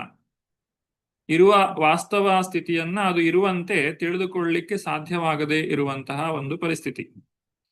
ಅದರಿಂದಾಗಿ ಹೇಗೆ ಒಬ್ಬ ವ್ಯಕ್ತಿ ಕತ್ತಲಿನಲ್ಲಿ ನಡೆಯುವಾಗ ಅವನಿಗೆ ಸರಿಯಾದ ದಾರಿ ಯಾವುದು ಅಥವಾ ಹೊಂಡ ಯಾವುದು ಅಂತ ಹೇಳಿ ಗೊತ್ತಾಗುವುದಿಲ್ಲ. ಆತನು ಕಣ್ಣಿದ್ರೂ ಕುರುಡನಂತೆ ನಡೆಯುತ್ತಾನೆ, ಯಾಕಂದ್ರೆ ಅಜ್ಞಾನದಲ್ಲಿದ್ದಾನೆ. ಅದೇ ರೀತಿ ನಾವು ಮಾಡುವಂತಹ ಕಾರ್ಯಗಳಲ್ಲಿ ಸರಿ ಯಾವುದು ತಪ್ಪು ಯಾವುದು ಅಂತ ಹೇಳಿ ನಮಗೆ ಅರ್ಥ ಮಾಡಿಕೊಳ್ಳಿಕ್ಕೆ ಸಾಧ್ಯವಾಗಬೇಕು ಅಂತಾದ್ರೆ ನಾವು ಜ್ಞಾನದ ಬೆಳಕನ್ನ ಆಶ್ರಯಿಸಬೇಕು. ಆ ಕೃಷ್ಣ ಪ್ರಜ್ಞೆಯನ್ನು ನಾವು ಬೆಳೆಸಿಕೊಳ್ಳಬೇಕು. ಇದು ಹೇಗೆ ಅಂತ ಹೇಳಿದ್ರೆ, ಕೃಷ್ಣ ಪ್ರಜ್ಞೆ ಬೆಳೆಸಿಕೊಳ್ಳುವುದನ್ನ ನಾವು ಒಂದು ಕೃಷಿಯನ್ನ ಮಾಡುವುದಕ್ಕೆ ಹೋಲಿಸಬಹುದು. ಚೇತೋದರ್ಪಣ ಮಾರ್ಜನಂ, ಮನಸ್ಸೆಂಬ ಕನ್ನಡಿಯನ್ನ ಶುದ್ಧಗೊಳಿಸುವುದು ಅಥವಾ ಹೃದಯದಲ್ಲಿ ಭಕ್ತಿ ಅನ್ನುವಂತಹ ಬೀಜವನ್ನ ಬಿತ್ತುವಂತಹದ್ದು. ಆ ರೀತಿಯಾಗಿ ಕೃಷಿ ಅಥವಾ ವ್ಯವಸಾಯವನ್ನ ಮಾಡದೇ ಇದ್ರೆ ಏನಾಗ್ತದೆ, ಅಲ್ಲಿ ಕಳೆ ಗಿಡಗಳು ತಾನಾಗಿಯೇ ಬೆಳೆಯುತ್ತದೆ. ಅದಕ್ಕೆ ಯಾರು ಬಂದು ಬೀಜವನ್ನ ಹಾಕಬೇಕಾಗಿಲ್ಲ. ಹಾಗೆ ನಾವು ಪ್ರಯತ್ನಪೂರ್ವಕವಾಗಿ ಕೃಷ್ಣ ಪ್ರಜ್ಞೆಯನ್ನ ಬೆಳೆಸಿಕೊಳ್ಳದೇ ಹೋದರೆ ತಾನಾಗಿಯೇ ಕಳೆ ಗಿಡಗಳು ಅಂದ್ರೆ ಈ 3 ಗುಣಗಳ ಪ್ರಭಾವ ನಮ್ಮ ಮೇಲೆ ಬರ್ತದೆ ಮತ್ತು ಆ 3 ಗುಣಗಳು ತಮಗೆ ಹೇಗೆ ಬೇಕೋ ಹಾಗೆ ನಮ್ಮ ಈ ಒಂದು ಜೀವನವನ್ನ ಬಳಸಿಕೊಳ್ತವೆ. ನಮ್ಮಿಂದ ಬಹಳಷ್ಟು ತಪ್ಪುಗಳು ನಡೆಯುತ್ತವೆ. ಅಂತಹ ಒಂದು ಅಜ್ಞಾನದಲ್ಲಿ ಜನರು ಇದ್ದಾರೆ. ಅವರನ್ನ ದಯವಿಟ್ಟು ನೀವು ಕ್ಷಮಿಸಿ ಅಂತ ಹೇಳಿ ಇಲ್ಲಿ ಭೃಗು ಮುನಿಗಳು ಭಗವಂತನಲ್ಲಿ ಪ್ರಾರ್ಥನೆಯನ್ನ ಮಾಡ್ತಾರೆ. ಮುಂದಕ್ಕೆ ಬ್ರಹ್ಮದೇವರು ಮಾಡುವಂತಹ ಪ್ರಾರ್ಥನೆ. ನೈತತ್ ಸ್ವರೂಪಂ ಭವತೋಸೌ ಪದಾರ್ಥ ಭೇದಗೃಹೈ ಪುರುಷೋ ವ್ಯಾವದೀಕ್ಷೇತ್ ಜ್ಞಾನಸ್ಯ ಚಾರ್ಥಸ್ಯ ಗುಣಸ್ಯ ಚಾಶ್ರಯೋ ಮಾಯಾಮಯಾದ್ವತಿರಿಕ್ತೋ ಯತಸ್ತ್ವಂ. ಛಾಯಾ ಮಾತಾಜಿ 31. ಹರೇ ಕೃಷ್ಣ ಪ್ರಭುಜಿ. ಒಂದು 39 ಅಲ್ವಾ ಪ್ರಭುಜಿ? 31. 30. ಹರೇ ಕೃಷ್ಣ. ಅನುವಾದ. ಬ್ರಹ್ಮನು ನುಡಿದನು, ನನ್ನ ಪ್ರಿಯ ಪ್ರಭುವೆ, ನಿನ್ನ ವ್ಯಕ್ತಿತ್ವವನ್ನು, ನಿತ್ಯವಾದ ರೂಪವನ್ನು, ವಿವಿಧ ಮಾರ್ಗಗಳ ಮೂಲಕ ನಿನ್ನನ್ನು ಅರಿಯಲು ಪ್ರಯತ್ನಿಸುತ್ತಿರುವ ಯಾವ ವ್ಯಕ್ತಿಯೂ ಅರಿಯಲಾರನು. ನಿನ್ನ ನೆಲೆಯು ಸದಾಕಾಲವೂ ಭೌತ ಸೃಷ್ಟಿಗೆ ಅತೀತವೂ ದಿವ್ಯವೂ ಆದದ್ದು. ನಿನ್ನನ್ನು ಅರಿಯಲು ಹೊರಡುವ ಲೌಕಿಕ ಪ್ರಯತ್ನವಾದರೋ ಭೌತವಾದದ್ದು. ಅವರ ಉದ್ದೇಶಗಳು, ಉಪಕರಣಗಳು ಭೌತಿಕವಾದವೇ ಆಗಿವೆ. ಹರೇ ಕೃಷ್ಣ ಪ್ರಭುಜಿ. Thank you Prabhuji. ಹರೇ ಕೃಷ್ಣ. ಭಗವಂತನನ್ನ ತಿಳಿಯುವುದು ಅಂತ ಹೇಳಿದ್ರೆ ನಾವು ಒಂದು ಉದಾಹರಣೆಯ ಮುಖಾಂತರ ಅರ್ಥ ಮಾಡ್ಕೊಳ್ಬೇಕು ಅಂತ ಹೇಳಿದ್ರೆ, ಸೂರ್ಯನನ್ನ ಕಂಡ ಹಾಗೆ. ಸೂರ್ಯನನ್ನ ಕಾಣುವುದು ಅದು ನಾವು ನಮ್ಮ ಪ್ರಯತ್ನದಿಂದ ಕಾಣಲಿಕ್ಕೆ ಸಾಧ್ಯ ಇಲ್ಲ. ನಮ್ಮ ಪ್ರಯತ್ನ ಹೇಗೆ ಅಂತ ಹೇಳಿದ್ರೆ, ಈಗ ರಾತ್ರಿ ಹೊತ್ತು ನಾವು ಸೂರ್ಯನನ್ನ ಕಾಣಬೇಕು ಅಂತ ಹೇಳಿದ್ರೆ ನಾವು ಬೆಳಕನ್ನ ತಂದು ಸೂರ್ಯನನ್ನ ಕಾಣಲಿಕ್ಕೆ ಸಾಧ್ಯ ಇಲ್ಲ. ಆದ್ರೆ ಬೆಳಗಿನ ಹೊತ್ತು ಸೂರ್ಯೋದಯ ಆದಾಗ ಸೂರ್ಯ ತಾನಾಗಿಯೇ ಕಾಣ್ತಾನೆ. ಅದೇ ರೀತಿ ನಾವು ಭೌತಿಕವಾಗಿ ಎಷ್ಟೇ ಪ್ರಯತ್ನವನ್ನ ಮಾಡಿದ್ರು ಕೂಡ ಅನೇಕ ರಾಕ್ಷಸರು ಭಗವಂತನನ್ನ ಹುಡುಕ್ಲಿಕ್ಕೆ ಪ್ರಯತ್ನವನ್ನ ಪಟ್ಟಿದ್ದಾರೆ. ಉದ್ದೇಶ ಭಗವಂತನನ್ನ ನಾನು ಸಾಯಿಸಬೇಕು ಅಂತ ಹೇಳುವಂತ ಉದ್ದೇಶ. ದೇವರನ್ನ ನಾನು ಸಾಯಿಸ್ತೇನೆ, ಆಮೇಲೆ ನಾನೇ ದೇವರಾಗ್ತೇನೆ ಅನ್ನುವಂತಹ ಒಂದು ಪ್ರಯತ್ನ. ಆ ರೀತಿಯಾಗಿ ಮಾಡಿದ್ರೆ ಭಗವಂತನನ್ನ ಅರ್ಥ ಮಾಡಿಕೊಳ್ಳಲಿಕ್ಕೆ, ಭಗವಂತನನ್ನ ಕಾಣಲಿಕ್ಕೆ ಸಾಧ್ಯ ಇಲ್ಲ. ಭಗವಂತನು ತಾನೇ ಸ್ವತಃ ಯಾವಾಗ ತೋರಿಸಿಕೊಳ್ತಾನೋ ಆಗ ಅವನನ್ನು ನಾವು ಕಾಣಬಹುದು. ಆದ್ರಿಂದ ಇಲ್ಲಿ ಭೌತವಾದಂತಹ ಉದ್ದೇಶಗಳು, ಅವರ ಪ್ರಯತ್ನವು, ಅವರ ಉಪಕರಣಗಳು ಯಾವುದು ಕೂಡ ಇಲ್ಲಿ ಕೆಲಸ ಮಾಡುವುದಿಲ್ಲ. ಭಗವಂತನು 3 ಗುಣಗಳಿಗೆ ಅತೀತನಾಗಿದ್ದಾನೆ, ಭೌತಿಕ ಪ್ರಕೃತಿಗೆ ಅತೀತನಾಗಿದ್ದಾನೆ. ಈ ಒಂದು ಭೌತ ಇಂದ್ರಿಯಗಳ ಮುಖಾಂತರ ನಮ್ಮ ಈ ಚರ್ಮಚಕ್ಷುವಿನಿಂದ ಭಗವಂತನನ್ನು ಕಾಣಲಿಕ್ಕೆ ಸಾಧ್ಯ ಇಲ್ಲ. ಅದಕ್ಕೆ ಇಲ್ಲಿ ಹೇಳುವಂಥದ್ದು ಭಕ್ತ್ಯಾ ಮಾಂ ಅಭಿಜಾನಾತಿ. ಭಕ್ತರು ಅಥವಾ ಭಕ್ತಿಯಿಂದ ಮಾತ್ರ ನನ್ನನ್ನು ಅರ್ಥ ಮಾಡಿಕೊಳ್ಳಲಿಕ್ಕೆ ಸಾಧ್ಯವಾಗ್ತದೆ. ಭಕ್ತಿ ಇಲ್ಲ ಅಂತ ಹೇಳಿದ್ರೆ ಭಗವಂತನನ್ನು ಅರ್ಥ ಮಾಡಿಕೊಳ್ಳುವಂಥದ್ದು ಸಾಧ್ಯ ಇಲ್ಲ. ಹಾಗೂ ಭಾವಾರ್ಥದಲ್ಲಿ ಭಗವಂತನನ್ನ ಅಪ್ರಾಕೃತ ಅಂತ ಕರೆದಿದ್ದಾರೆ. ಈ ಭೌತಿಕ ಪ್ರಕೃತಿ ಏನಿದೆ ಅದಕ್ಕೆ ಭಗವಂತನು ಅತೀತನಾಗಿದ್ದಾನೆ. ಹಾಗಾಗಿ ಅವನನ್ನ ಅಪ್ರಾಕೃತ ಅಂತ ಹೇಳಿ ಇಲ್ಲಿ ಕರೆದಿದ್ದಾರೆ. ಹಾಗೆ ಶಂಕರಾಚಾರ್ಯರು ಹೇಳಿರುವಂತಹ ಮಾತು, ನಾರಾಯಣ ಪರೋವ್ಯಕ್ತ ದಂಡಂ ಅವ್ಯಕ್ತ ಸಂಭವಂ. ಅವ್ಯಕ್ತ ಅಥವಾ ಮೂಲ ಭೌತ ಕಾರಣವು ಈ ಭೌತ ಸೃಷ್ಟಿಗೆ ಅತೀತವಾಗಿದೆ, ಅದೇ ಭೌತ ಜಗತ್ತಿಗೆ ಕಾರಣವಾಗಿದೆ. ದೇವೋತ್ತಮ ಪರಮಪುರುಷ ನಾರಾಯಣನು ಭೌತ ಸೃಷ್ಟಿಗೆ ಅತೀತನಾಗಿರುವುದರಿಂದ ವ್ಯಕ್ತಿಯು ಯಾವುದೇ ಭೌತ ವಿಧಾನದಿಂದ ಅವನನ್ನು ಕುರಿತು ಚಿಂತನೆ ಮಾಡಲು ಸಾಧ್ಯವಿಲ್ಲ. ಹಾಗಾದ್ರೆ ನಾವು ಮಾಡ್ತಾ ಇರುವಂತಹ ಪ್ರಯತ್ನ ಭೌತಿಕ ಅಲ್ವಾ ಅಂತ ಕೇಳ್ಬೋದು. ಖಂಡಿತ ಅಲ್ಲ. ನಾವು ಮಾಡುವಂತಹ ಈ ಪ್ರಯತ್ನ ಏನು, ಅದು ಆಧ್ಯಾತ್ಮಿಕವಾದದ್ದು. ಅದನ್ನೇ ಮುಂದಕ್ಕೆ ಹೇಳ್ತಾರೆ. ಈ ಕೃಷ್ಣ ಪ್ರಜ್ಞೆ ಅಲೌಕಿಕ ವಿಧಾನ, ಅದರಿಂದ ಮಾತ್ರ ಭಗವಂತನನ್ನ ಅರಿಯಲಿಕ್ಕೆ ಸಾಧ್ಯ. ಸೇವೋನ್ಮುಖೇಹಿ ಜಿಹ್ವಾದವ್, ನಾಲಗೆಯಿಂದ ಪ್ರಾರಂಭಿಸಿ ಭಗವಂತನ ಸೇವೆಯನ್ನ ಮಾಡಬೇಕು. ಯಾರು ಆರಂಭಿಕ ಭಕ್ತರಿರ್ತಾರೆ ಅವರಿಗೆ ಮೊದಲು ಹರಿನಾಮವನ್ನ ಜಪ ಮಾಡಲಿಕ್ಕೆ ಹೇಳುವಂತಹದ್ದು, ಕೃಷ್ಣ ಪ್ರಸಾದವನ್ನ ಸ್ವೀಕಾರ ಮಾಡಲಿಕ್ಕೆ ಹೇಳುವಂಥದ್ದು. ಹೀಗೆ ಇಂದ್ರಿಯಗಳ ಮುಖಾಂತರವಾಗಿ ಭಗವಂತನ ಸೇವೆಯನ್ನ ಮಾಡುವುದರಿಂದ ನಾವು ಭಗವಂತನನ್ನ ತಿಳ್ಕೊಳ್ಳಿಕ್ಕೆ ಪ್ರಯತ್ನಿಸಬಹುದು. ಇಲ್ಲದೆ ಹೋದ್ರೆ ಲೌಕಿಕವಾದಂತಹ ವ್ಯಕ್ತಿಗಳಿಗೆ ದೇವರೇ ಬಂದು ಎದುರು ನಿಂತರೂ ಕೂಡ ಅವರಿಗೆ ಗೊತ್ತಾಗುವುದಿಲ್ಲ, ಅವರು ಭಗವಂತನನ್ನು ಗುರುತಿಸುವುದಿಲ್ಲ. ದುರ್ಯೋಧನನ ಒಂದು ಉದಾಹರಣೆ. ದುರ್ಯೋಧನ ಭಗವಂತನನ್ನು ಗುರುತಿಸಲಿಲ್ಲ. ಭಗವಂತ ದುರ್ಯೋಧನನಿಗೆ ತನ್ನ ವಿಶ್ವರೂಪವನ್ನ ತೋರಿಸಿದ್ರು ಕೂಡ ಅವನು ಒಬ್ಬ ಯಾರೋ ಮ್ಯಾಜಿಕ್ ಮಾಡುವವನು ಅಂತ ಹೇಳಿ, ಯಾವ್ದು ಜಾದೂ ಮಾಡ್ತಾ ಇದ್ದಾನೆ ಕೃಷ್ಣ ಅಂತ ಹೇಳಿ ಹೇಳಿದ್ನೇ ವಿನಃ ಅವನು ದೇವೋತ್ತಮ ಪರಮಪುರುಷ ಅಂತ ಹೇಳಿ ದುರ್ಯೋಧನನಿಗೆ ಅದು ಅರ್ಥ ಆಗ್ಲಿಲ್ಲ. ಆದ್ರಿಂದ ಅವರನ್ನ ಮೂಢ, ಅವಿವೇಕಿ ಅನ್ನುವಂತಹ ಮಾತಿನಿಂದ ಇಲ್ಲಿ ತಿಳಿಸಲಾಗಿದೆ. ಮುಂದುವರಿಸ್ತಾ ಇಂದ್ರನು ತನ್ನ ಪ್ರಾರ್ಥನೆಯನ್ನ ಭಗವಂತನ ಮುಂದೆ ಇಡ್ತಾ ಇದ್ದಾನೆ. ಇಂದ್ರನು ಯಾವ ರೀತಿಯಾಗಿ ಪ್ರಾರ್ಥನೆಯನ್ನ ಮಾಡ್ತಾನೆ ಅನ್ನೋದನ್ನು ನಾವು ನೋಡೋಣ. 32ನೇ ಶ್ಲೋಕದಲ್ಲಿ ಇಂದ್ರನ ಪ್ರಾರ್ಥನೆ ಇದೆ. ಇಂದ್ರ ಉವಾಚ ಇದಮಪ್ಯುಚ್ಯುತ ವಿಶ್ವಭಾವನಂ ವಪುರಾನಂದಕರಂ ಮನೋದೃಶಾಂ ಸುರವಿದ್ವತ್ ಕ್ಷಪಣೈ ಹೃದಾಂ ಯುಧೈ ಭುಜದಂಡೈರುಪಪನ್ನ ಮುಷ್ಟಭಿಃ. ಚಂದ್ರಿಕಾ ಮಾತು. ಹರೇ ಕೃಷ್ಣ ಪ್ರಭುಜಿ. ಓಕೆ ಓದಿ. ಧನ್ಯವಾದ. ಇಂದ್ರನು ನುಡಿದನು, ನನ್ನ ಪ್ರೀತಿಯ ಪ್ರಭುವೇ, 8 ಕೈಗಳು ಮತ್ತು ಅವುಗಳಿಗೆ ಒಂದೊಂದರಲ್ಲಿಯೂ ಆಯುಧಗಳು ಇರುವ ನಿನ್ನ ದಿವ್ಯ ರೂಪವು ಸಮಸ್ತ ವಿಶ್ವದ ಕಲ್ಯಾಣಕ್ಕಾಗಿ ಪ್ರಕಟವಾಗಿವೆ. ನೋಡುವ ಕಣ್ಣುಗಳಿಗೂ ಮನಸ್ಸಿಗೂ ಇದು ಬಹು ಅಪಾಯಮಾನವಾಗಿವೆ. ಇಂಥ ರೂಪದಲ್ಲಿ ನಿನ್ನ ಭಕ್ತರ ಬಗೆಗೆ ಮತ್ಸರಗ್ರಸ್ತನಾಗಿರುವ ದುಷ್ಟ ಅಸುರರನ್ನು ಶಿಕ್ಷಿಸಲು ಸದಾ ಸಿದ್ಧನಾಗಿರುವೆ. ಹರೇ ಕೃಷ್ಣ. ಹರೇ ಕೃಷ್ಣ. ಭಗವಂತನ ದಿವ್ಯವಾದಂತಹ ರೂಪ ಏನಿದೆ ಅದನ್ನ ಒಂದು ಸಲ ನಾವು ನೋಡಿದೆವು ಅಂತ ಹೇಳಿದ್ರೆ ನಂತರ ನಮಗೆ ಬೇರೆ ಯಾವ ವಿಷಯಗಳಲ್ಲೂ ಕೂಡ ಆ ಒಂದು ಆಕರ್ಷಣೆ ಉಂಟಾಗುವುದಿಲ್ಲ. ಅಷ್ಟೊಂದು ಭವ್ಯವಾದಂತಹ ರೂಪ ಆ ಭಗವಂತನದ್ದು. ಸಮಸ್ಯೆ ಏನು ಅಂತ ಹೇಳಿದ್ರೆ ನಮಗೆ ಅವನ ಒಂದು ದಿವ್ಯ ರೂಪವನ್ನ ನೋಡ್ಲಿಕ್ಕೆ ಬರುವುದಿಲ್ಲ.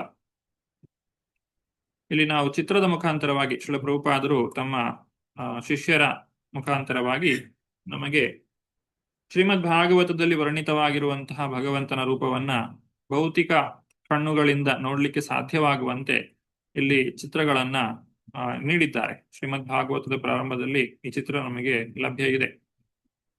ಈ ಭೌತಿಕವಾದಂತಹ ಕಣ್ಣುಗಳಿಂದಲೂ ಭಗವಂತನನ್ನು ನೋಡ್ಲಿಕ್ಕೆ ಸಾಧ್ಯವಾಗ್ಲಿ ಅಂತ ಹೇಳಿ ಈ ಏನು ಪೇಂಟಿಂಗ್ಸ್ ಅನ್ನ ಮಾಡಿದ್ದಾರೋ ಪ್ರಭುಪಾದರು ಇದನ್ನ ಹೇಳ್ತಾರೆ, windows to the spiritual world ಅಂತೇಳಿ. ಈ ಆಧ್ಯಾತ್ಮಿಕ ಪ್ರಪಂಚಕ್ಕೆ ಒಂದು ಕಿಟಕಿ ಇದ್ದಾಗೆ, ಮನೆಯೊಳಗೆ ನಾವು ಏನಿದೆ ಅಂತ ಒಂದು ಕಿಟಕಿಯಿಂದ ನೋಡಬಹುದು. ಹಾಗೆ ಆ ಆಧ್ಯಾತ್ಮಿಕ ಪ್ರಪಂಚದಲ್ಲಿ ಭಗವಂತ ಯಾವ ರೀತಿಯಾಗಿ ಇರ್ತಾನೆ ಅನ್ನೋದನ್ನ ಈ ಒಂದು ಚಿತ್ರಗಳ ಮುಖಾಂತರವಾಗಿ ನಾವು ಕಾಣಬಹುದು. ಇದು ಸಾಮಾನ್ಯವಾದಂತಹ ಚಿತ್ರ ಅಂತ ಹೇಳಿ ನಾವು ತಿಳ್ಕೊಳ್ಬಾರ್ದು. ಇದು ಶಾಸ್ತ್ರಬದ್ಧವಾಗಿ ಆ ಭಾಗವತದಲ್ಲಿ ಯಾವ ರೀತಿಯಾಗಿ ವರ್ಣಿಸಲಾಗಿದೆಯೋ ಅದೇ ರೀತಿಯಾಗಿ ಚಿತ್ರಿಸಿರುವಂತಹ ಒಂದು ಚಿತ್ರವಾಗಿದೆ. ಅದರಿಂದ ಇಲ್ಲಿ ಏನೆಲ್ಲ ವರ್ಣನೆಗಳು, ನಾವು ಇದನ್ನ ಬಹಳ ಸೂಕ್ಷ್ಮವಾಗಿ ಗಮನಿಸಬೇಕು. ಅನೇಕ ಚಿತ್ರಗಳು ಲಭ್ಯ ಇದೆ, ಪ್ರಭುಪಾದರು ತಮ್ಮ ಶಿಷ್ಯರಿಂದ ಮಾಡಿಸಿದ್ದಾರೆ. ಈ ಚಿತ್ರಗಳನ್ನ ನೋಡುವ ಮುಖಾಂತರವೇ ನಾವು ಆ ಭಗವಂತನಲ್ಲಿ ಭಕ್ತಿಯನ್ನ ಬೆಳೆಸಿಕೊಳ್ಳಿಕ್ಕೆ ಸಾಧ್ಯವಿದೆ. ಅಂತಹ ಒಂದು ಅಮೂಲ್ಯವಾದಂತಹ ಉಡುಗೊರೆ ಇದು ಪ್ರಭುಪಾದರು ನಮಗೆ ಪ್ರಭುಪಾದರು ಮತ್ತು ಅವರ ಶಿಷ್ಯರು ಕೊಟ್ಟಿರುವಂತಹ ಉಡುಗೊರೆ. ಇಲ್ಲಿ ಈ ಚಿತ್ರವದಲ್ಲಿ ನಾವು ನೋಡುವುದಾದ್ರೆ ಈ ಇಂದ್ರನು ಇಲ್ಲಿ ಭಗವಂತನ ಈ ರೂಪವನ್ನ ನೋಡಿಯೇ ಈ ಒಂದು ಮಾತನ್ನ ಹೇಳಿರುವಂತಹದ್ದು. 8 ಕೈಗಳು ಒಂದೊಂದರಲ್ಲೂ ಆಯುಧಗಳು ಇರುವಂತಹ ಈ ನಿನ್ನ ದಿವ್ಯ ರೂಪವು ವಿಶ್ವದ ಕಲ್ಯಾಣಕ್ಕಾಗಿ ಪ್ರಕಟವಾಗಿದೆ. ನೋಡುವ ಕಣ್ಣಿಗೂ ಮನಸ್ಸಿಗೂ ಇದು ಆಪ್ಯಾಯಮಾನವಾಗಿದೆ. ನೀನು ನಿನ್ನ ಭಕ್ತರ ಬಗೆಗೆ ಮತ್ಸರಗ್ರಸ್ತರಾಗಿರುವ ದುಷ್ಟ ಅಸುರರನ್ನು ಶಿಕ್ಷಿಸಲು ಪರಿತ್ರಾಣಾಯ ಸಾಧೂನ ವಿನಾಶಾಯ ಚ ದುಷ್ಕೃತ ಭಗವಂತನು ಈ ಒಂದು ರೂಪವನ್ನ ತಾಳಿದ್ದಾನೆ. ಹಾಗೂ ಭಗವಂತ ಯಾವೆಲ್ಲ ರೂಪಗಳನ್ನ ತಾಳ್ತಾನೋ ಆ ರೂಪಗಳಿಗೆ ಅನುಗುಣವಾಗಿ ಅವನಿಗೆ ಒಂದೊಂದು ಹೆಸರುಗಳಿವೆ. ಹಾಗೂ ತನ್ನ ಭಕ್ತರನ್ನ ಬೇರೆ ಬೇರೆ ಸಂದರ್ಭಗಳಲ್ಲಿ ಭಗವಂತನು ರಕ್ಷಣೆ ಮಾಡಲಿಕ್ಕೆ ಬರ್ತಾನೆ. ಆ ಸಂದರ್ಭಗಳಿಗೆ ಅನುಗುಣವಾಗಿ ನಾವು ಆ ಭಗವಂತನ ರೂಪವನ್ನ ಕಾಣುತ್ತೇವೆ. ಭಾವಾರ್ಥದಲ್ಲಿ ಶ್ರೀಲ ಪ್ರಭುಪಾದರು ಶ್ರೀಕೃಷ್ಣನು ಗೋವರ್ಧನ ಗಿರಿಯನ್ನ ಎತ್ತಿದಂತಹ ಒಂದು ಸಂದರ್ಭವನ್ನ ನೆನಪಿಸಿಕೊಳ್ತಾರೆ. ತನ್ನ ಎಡಗೈಯ ಕಿರುಬೆರಳಿನ ಮೇಲೆ ಅಷ್ಟು ದೊಡ್ಡ ಗೋವರ್ಧನ ಗಿರಿಯನ್ನ 7 ದಿನಗಳ ಕಾಲ ನಿರಂತರವಾಗಿ 7 ದಿನ 7 ರಾತ್ರಿಗಳ ಕಾಲ ನಿರಂತರವಾಗಿ ಆತನು ಎತ್ತಿ ಹಿಡಿದಿದ್ದಾನೆ. ಅಷ್ಟಭುಜಧಾರಿಯಾದ ನಿನ್ನ ಸ್ವರೂಪವು ಚತುರ್ಭುಜಧಾರಿಯಾದ ಸ್ವರೂಪದಷ್ಟೇ ಸತ್ಯವಾಗಿದೆ. ಅಂದ್ರೆ ಭಗವಂತ ಯಾವುದೇ ರೂಪದಲ್ಲಿರ್ಲಿ, ಕೃಷ್ಣ 2 ಕೈಗಳ ರೂಪದಲ್ಲಿ ಆದ್ರೂ ಬರ್ಲಿ ಅಥವಾ 8 ಕೈಗಳ ರೂಪದಲ್ಲಿ ಬರ್ಲಿ, 4 ಕೈಗಳಿರ್ಲಿ, ಎಲ್ಲಾ ರೂಪದಲ್ಲಿಯೂ ಕೂಡ ಭಗವಂತನು ಅವನು ಸಮಾನವಾಗಿ ಶಕ್ತನಾಗಿದ್ದಾನೆ. ಮುಂದುವರಿಸ್ತಾ ದಕ್ಷನ ಪತ್ನಿಯಾದಂತಹ ಆಕೂತಿಯು ಇಲ್ಲಿ ಮಾಡ್ತಾ ಇರುವಂತಹ ಪ್ರಾರ್ಥನೆ 33ನೇ ಶ್ಲೋಕದಲ್ಲಿ, ಯಜ್ಞೋಯಂ ತವ ಯಜನಾಯಕೇನ ಸೃಷ್ಟೋ ವಿಧ್ವಸ್ತ ಪಶುಪತಿನಾದ್ಯ ದಕ್ಷಕೋಪಾತ್ ತಂ ನಸ್ತ್ವಂ ಶವೈಶಯನ ಶಾಂತಮೇಧಂ ಯಜ್ಞಾತ್ಮನ್ನ ಲಿನ ರುಚಾ ದೃಶಾ ಪುನೀಹಿ. ಛಾಯಾಮತ ಪ್ರಭುಜಿ ಶ್ಲೋಕ ಪ್ರಭುಜಿ 33 ಅನುವಾದ. ಹರೇ ಕೃಷ್ಣ. ಅನುವಾದ.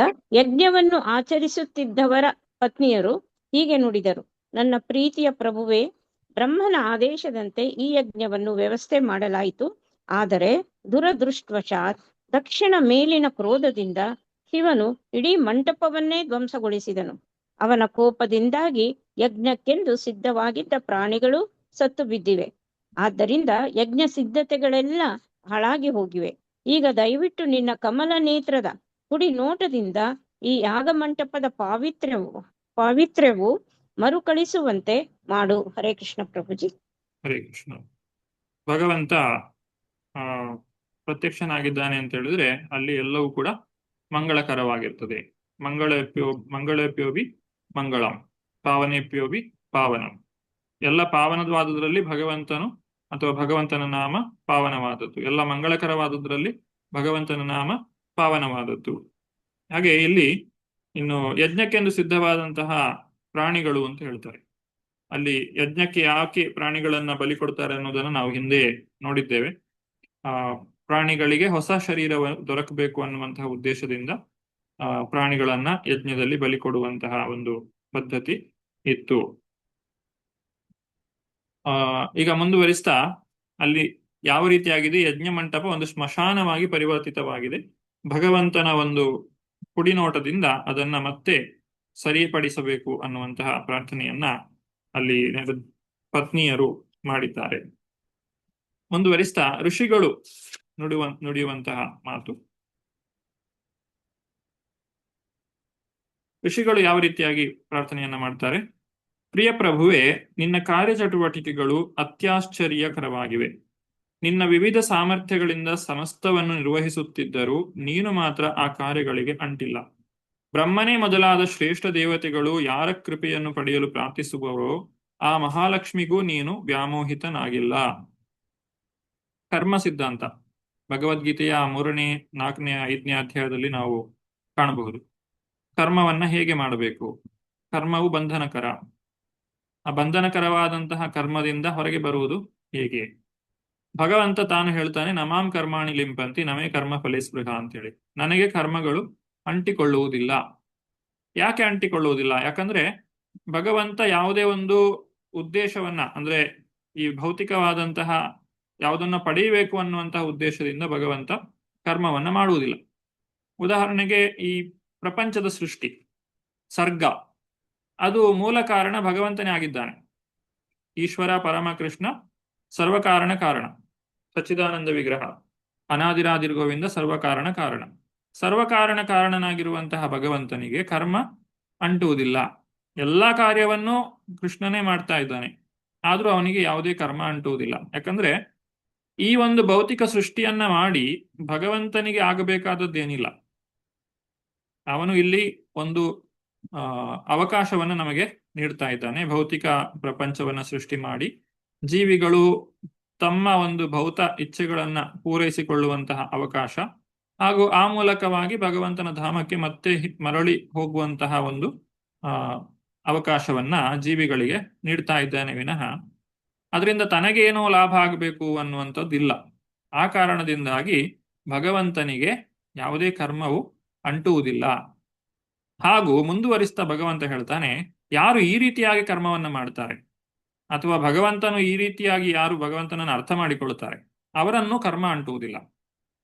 ಇದನ್ನ ಅನೇಕ ಕಡೆ ಭಗವಂತ ಹೇಳ್ತಾನೆ. ವಿಶೇಷವಾಗಿ ಭಗವದ್ಗೀತೆಯ 15ನೇ ಅಧ್ಯಾಯದಲ್ಲೂ ಕೂಡ ಹೇಳ್ತಾನೆ, ಈ ಪ್ರಕೃತಿ ಹೇಗೆ ಕೆಲಸ ಮಾಡ್ತದೆ, ಜನರು ಹೇಗೆ ಕೆಲಸಗಳನ್ನ ಮಾಡ್ತಾರೆ, ಪ್ರಕೃತಿಯ ಅಧೀನರಾಗಿ 3 ಗುಣಗಳ ಒಳಗೆ ವ್ಯಕ್ತಿಗಳು ಹೇಗೆ ಕೆಲಸವನ್ನ ಮಾಡ್ತಾರೆ.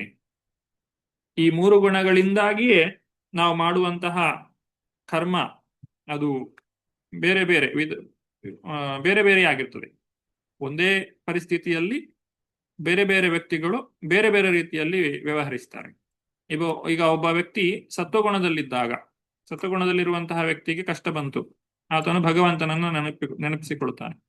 ಅದೇ ರೀತಿಯಾದಂತಹ ಕಷ್ಟಗಳು ರಜೋಗುಣದಲ್ಲಿರುವಂತಹ ವ್ಯಕ್ತಿಗೆ ಬಂತು, ಅವನೇನು ಮಾಡ್ತಾನೆ? ಅವನು ಆ ಕಷ್ಟಗಳಿಂದ ದೂರ ಹೊರಗೆ ಬರಲಿಕ್ಕೆ ತಾನು ಬಹಳಷ್ಟು ಶ್ರಮಪಟ್ಟು ಕೆಲಸ ಮಾಡಬಹುದು. ಅಥವಾ ತಮೋಗುಣದಲ್ಲಿರುವಂತಹ ವ್ಯಕ್ತಿಗೆ ಅಂತಹ ಕಷ್ಟಗಳು ಬಂದಾಗ ಅವನು ಖಿನ್ನತೆಗೊಳಗಾಗಬಹುದು. ಒಂದೇ ಪರಿಸ್ಥಿತಿಯಲ್ಲಿರುವಂತಹ ವ್ಯಕ್ತಿ 3 ಗುಣಗಳ ಪ್ರಭಾವಕ್ಕೆ ಬಂದಾಗ ಬೇರೆ ಬೇರೆ ರೀತಿಯಲ್ಲಿ ಅವನು ವ್ಯವಹರಿಸ್ತಾನೆ. ಅಂದ್ರೆ ಈ 3 ಗುಣಗಳಿಂದಲೇ ಕೆಲಸಗಳು ನಡೀತಾ ಇರುವಂತಹದ್ದು.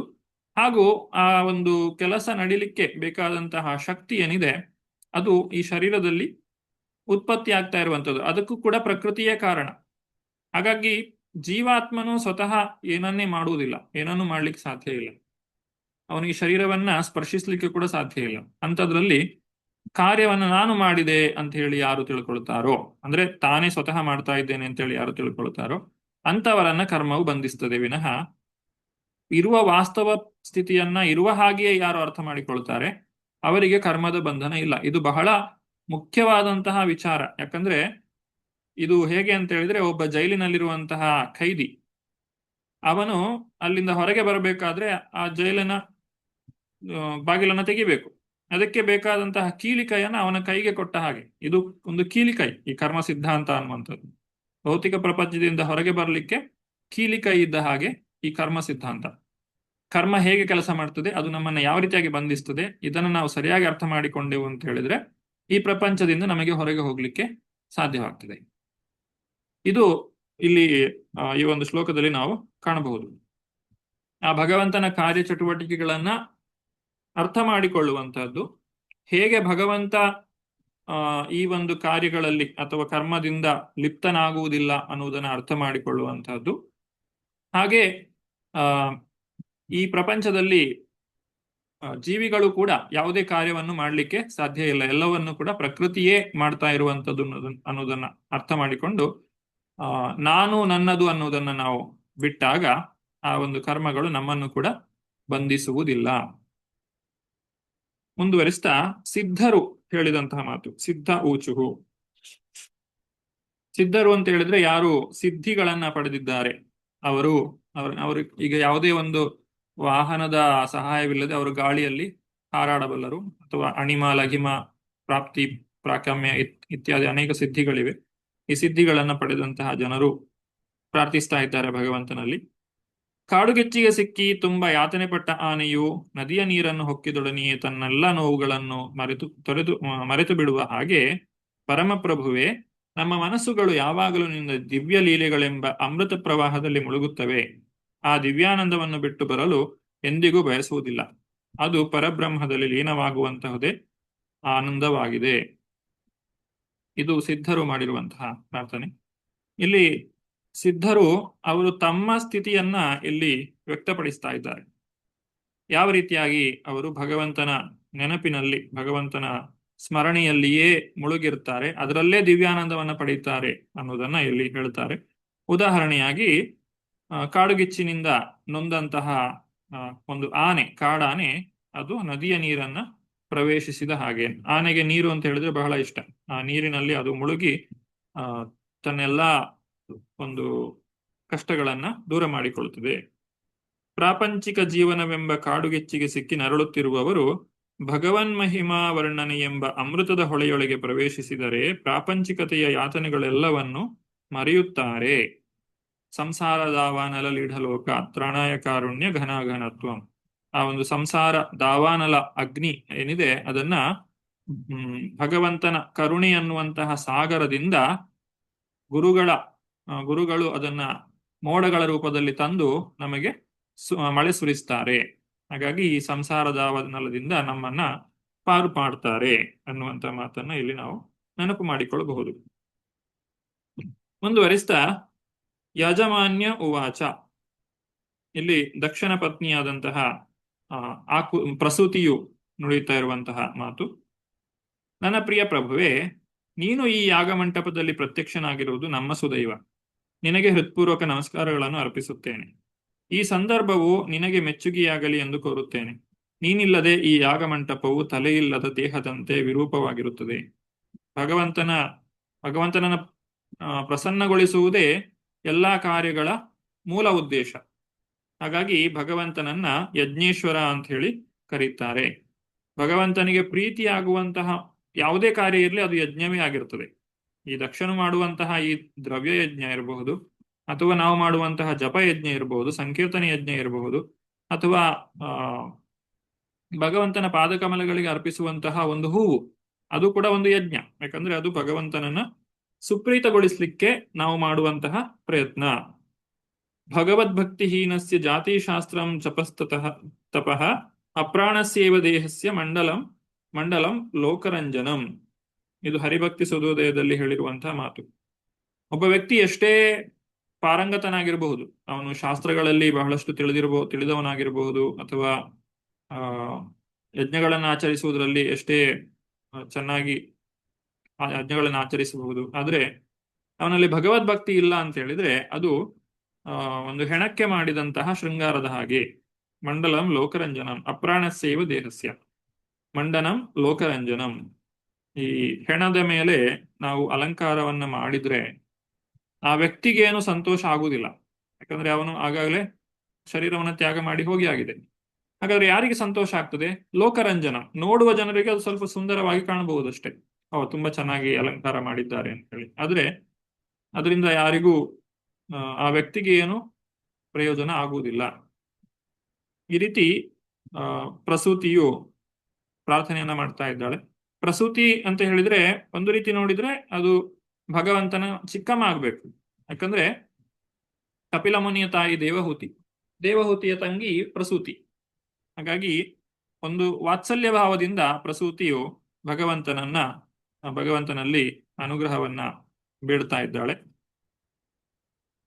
ಮುಂದುವರಿಸ್ತಾ ಲೋಕಪಾಲರು ಭಗವಂತನಲ್ಲಿ ಹೇಳುವಂತಹ ಮಾತು: ನೇರವಾದ ಗ್ರಹಿಕೆಗೆ ನಿಲುಕುವುದನ್ನು ಮಾತ್ರ ನಾವು ನಂಬುತ್ತೇವೆ, ಆದರೆ ಪ್ರಸ್ತುತ ಸನ್ನಿವೇಶದಲ್ಲಿ ನಿನ್ನನ್ನು ನಮ್ಮ ಭೌತಚಕ್ಷುಗಳಿಂದ ನೋಡುತ್ತಿದ್ದೇವೆಯೇ ಎನ್ನುವುದೇ ನಮಗೆ ತಿಳಿಯುತ್ತಿಲ್ಲ.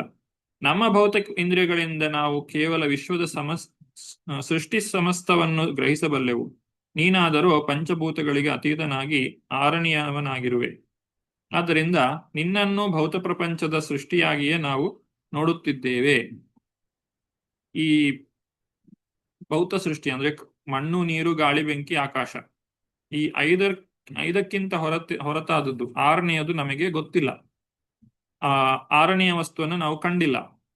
ಆದರೆ ಭಗವಂತನು ಈ ಪಂಚಭೂತಗಳಿಗೆ ಅತೀತನಾಗಿರುವವನು. ಆದ್ರೆ ಈಗ ಈ ಸದ್ಯದ ಮಟ್ಟಿಗೆ ಭಗವಂತನು ಅವರ ಚರ್ಮಚಕ್ಷುಗಳಿಗೆ ಗೋಚರನಾಗ್ತಾ ಇದ್ದಾನೆ. ಅದರಿಂದ ಇಲ್ಲಿ ಲೋಕಪಾಲರು ಹೇಳ್ತಾ ಇದ್ದಾರೆ, ನಿನ್ನನ್ನು ನಾವು ಈ ಸೃಷ್ಟಿಯ ಒಂದು ಭಾಗ ಅಂತ ಹೇಳಿಯೇ ನೋಡ್ತಾ ಇದ್ದೇವೆ, ಆದ್ರೆ ನಿಜವಾಗಿ ನೀನು ಈ ಸೃಷ್ಟಿಯ ಭಾಗ ಅಲ್ಲ. ಭಗವಂತನ ಅರ್ಚಾ ವಿಗ್ರಹವನ್ನು ನಾವು ಕಾಣ್ತೇವೆ.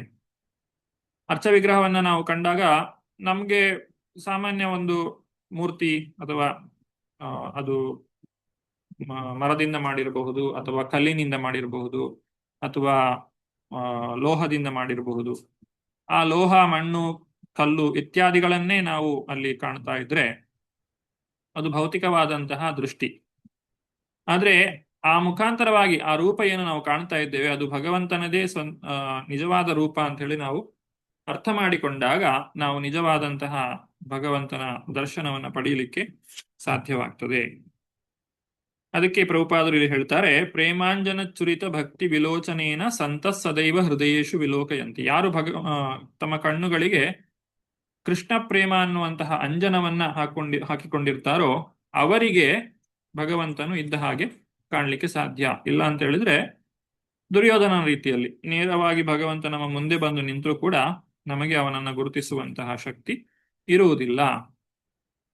ಮುಂದುವರಿಸ್ತಾ ಯೋಗೇಶ್ವರರು ಹೇಳಿರುವಂತಹ ಮಹಾಯೋಗಿಗಳು, ಯೋಗಿಶ್ರೇಷ್ಠರು ಹೇಳುವಂತಹ ಮಾತು: ಯಾರು ನಿನ್ನನ್ನು ತಮಗಿಂತ ಬೇರೆಯಲ್ಲ ಎಂದು ನೋಡುವರೋ, ಎಲ್ಲಾ ಜೀವಿಗಳಲ್ಲಿ ನೆಲೆಸಿರುವ ಪರಮಾತ್ಮನೇ ನೀನು ಎಂದು ಅರಿತಿರುವರೋ ಅವರು ನಿಜವಾಗಿಯೂ ನಿನಗೆ ಪರಮ ಪ್ರಿಯರು. ನಿನ್ನನ್ನು ಪ್ರಭುವೆಂದು ತಮ್ಮನ್ನು ದಾಸರೆಂದು ಒಪ್ಪಿಕೊಂಡು ಭಕ್ತಿ ಸೇವೆಯಲ್ಲಿ ನಿರತರಾಗಿರುವವರ ಬಗ್ಗೆ ನೀನು ವಿಶೇಷವಾಗಿ ಒಲವು ಹೊಂದಿರುತ್ತೀಯೇ. ನಿನ್ನ ಕೃಪೆಯು ಯಾವಾಗಲೂ ಅವರ ಪರವಾಗಿರುತ್ತದೆ. ಭಗವಂತನ ಅನೇಕ ಲಕ್ಷಣಗಳನ್ನ ಇಲ್ಲಿ ನುಡಿತಾ ಇದ್ದಾರೆ. ಪ್ರಿಯೋಹಿ ಜ್ಞಾನಿನೋನ್ಯರ್ಥಂ ಅಹಂ ಸಚ ಮಮ ಪ್ರಿಯ, ಭಗವದ್ಗೀತೆಯಲ್ಲಿ ಹೇಳಿರುವಂತಹ ಮಾತು 7ನೇ ಅಧ್ಯಾಯದ 17ನೇ ಶ್ಲೋಕದಲ್ಲಿ. ಯಾರು ಜ್ಞಾನವನ್ನ ಬೆಳೆಸಿರ್ತಾರೆ ಅಥವಾ ಭಗವಂತನ ಕುರಿತಾಗಿ ತಿಳಿದವರಿರ್ತಾರೆ ಅವರನ್ನ ಕಂಡ್ರೆ ಭಗವಂತನಿಗೆ ಬಹಳ ಪ್ರಿಯವಾಗಿದೆ ಅಂತ ಹೇಳಿ ಇಲ್ಲಿ ಯೋಗಿ ಶ್ರೇಷ್ಠರು ಹೇಳ್ತಾ ಇದ್ದಾರೆ. ಅವರು ಮುಂದುವರಿಸಿ ಹೇಳ್ತಾರೆ, ಅಸಂಖ್ಯಾತವಾದ ಬಗೆ ಬಗೆಯ ಜೀವಿಗಳನ್ನು ಸೃಷ್ಟಿಸಿ ಅವರ ಸೃಷ್ಟಿ ಸ್ಥಿತಿ ವಿನಾಶಕ್ಕೋಸ್ಕರವಾಗಿ ಅವರನ್ನು ಭೌತ ಗುಣತ್ರಯಗಳ ಹಿಡಿತಕ್ಕೆ ಒಳಪಡಿಸಿರುವ ಪರಮಪ್ರಭುವಿಗೆ ಗೌರವಪೂರ್ಣಕವಾದ ನಮಸ್ಕಾರಗಳನ್ನು ಅರ್ಪಿಸುತ್ತೇವೆ. ಅವನು ಬಹಿರಂಗ ಶಕ್ತಿಯ ನಿಯಂತ್ರಣಕ್ಕೆ ಒಳಪಟ್ಟಿಲ್ಲ. ವ್ಯಕ್ತಿ ಲಕ್ಷಣದಲ್ಲಿ ಅವನು ಗುಣಗಳ ವಿವಿಧ ಕ್ರಿಯೆಗಳಿಂದ ಆಲಿಪ್ತನು. ಮಿಥ್ಯಾಕಲ್ಪನೆಯ ಭ್ರಮೆಗೆ ಒಳಪಡದವನು. ಭಗವಂತನನ್ನ ಅರ್ಥ ಮಾಡಿಕೊಂಡವರು ಯಾವ ರೀತಿಯಾಗಿ ಅರ್ಥ ಮಾಡಿಕೊಂಡಿದ್ದಾರೆ ಅನ್ನೋದನ್ನ ಇಲ್ಲಿ ನಮಗೆ ತಿಳಿಸ್ತಾ ಇದ್ದಾರೆ. ಎರಡು ರೀತಿಯಾದಂತಹ ವಿಚಾರಗಳನ್ನ ಈ 39ನೇ ಶ್ಲೋಕದಲ್ಲಿ ಹೇಳ್ತಾರೆ. ಮೊದಲನೆಯದ್ದು ಭೌತ ಜಗತ್ತಿನ ಸೃಷ್ಟಿ ಸ್ಥಿತಿ ಲಯಗಳು. ಇನ್ನೊಂದು ಭಗವಂತನ ಸ್ವಂತದ ವ್ಯವಸ್ಥೆ. ಅಂದ್ರೆ ಈ ಪ್ರಪಂಚದಲ್ಲಿ ಆಗುವಂತದ್ದು ಸೃಷ್ಟಿ ಸ್ಥಿತಿ ಲಯ, ಆದ್ರೆ ಇದಕ್ಕೆ ಅತೀತವಾಗಿರುವಂತದ್ದು ಭಗವಂತನ ಆಧ್ಯಾತ್ಮಿಕ ಪ್ರಪಂಚ, ಸ್ವಸಂಸ್ಥಯ ಅಂತ ಹೇಳಿ ಹೇಳ್ತಾರೆ. ಇದನ್ನ ಯಾರು ಅರ್ಥ ಮಾಡಿಕೊಳ್ತಾರೆ ಅವರು ಈ ಮಿಥ್ಯಾ ಕಲ್ಪನೆಯ ಭ್ರಮೆಗೆ ಒಳಪಡುವುದಿಲ್ಲ. ಮುಂದುವರಿಸ್ತಾ ಬ್ರಹ್ಮದೇವರು ತಮ್ಮ ಪ್ರಾರ್ಥನೆಯನ್ನ ಹೇಳ್ತಾ ಇದ್ದಾರೆ. ಭಗವಂತನಿಗೆ ನಮಸ್ಕಾರಗಳನ್ನ ಸಲ್ಲಿಸ್ತಾ ಇದ್ದಾರೆ. ಬ್ರಹ್ಮ ಉವಾಚ ನಮಸ್ತೆ ಶ್ರಿತ ಸತ್ವಾಯ ಧರ್ಮಾದೀನಾಂ ಚ ಸೂತಯೇ ನಿರ್ಗುಣಾಯ ಚ ಯತ್ಕಾಷ್ಟಾಂ ನಾಹಂ ವೇದಾಪರೇಪಿ ಚ. ಜ್ಯೋತಿಶ್ರೀ ಮಾತಾಜಿ 40. ಹರೇ ಕೃಷ್ಣ ಪ್ರಭುಜಿ. ಹರೇ ಕೃಷ್ಣ. 40 40 33 ಏನು ಪ್ರಭುಜಿ? 40 ಸಾರಿ.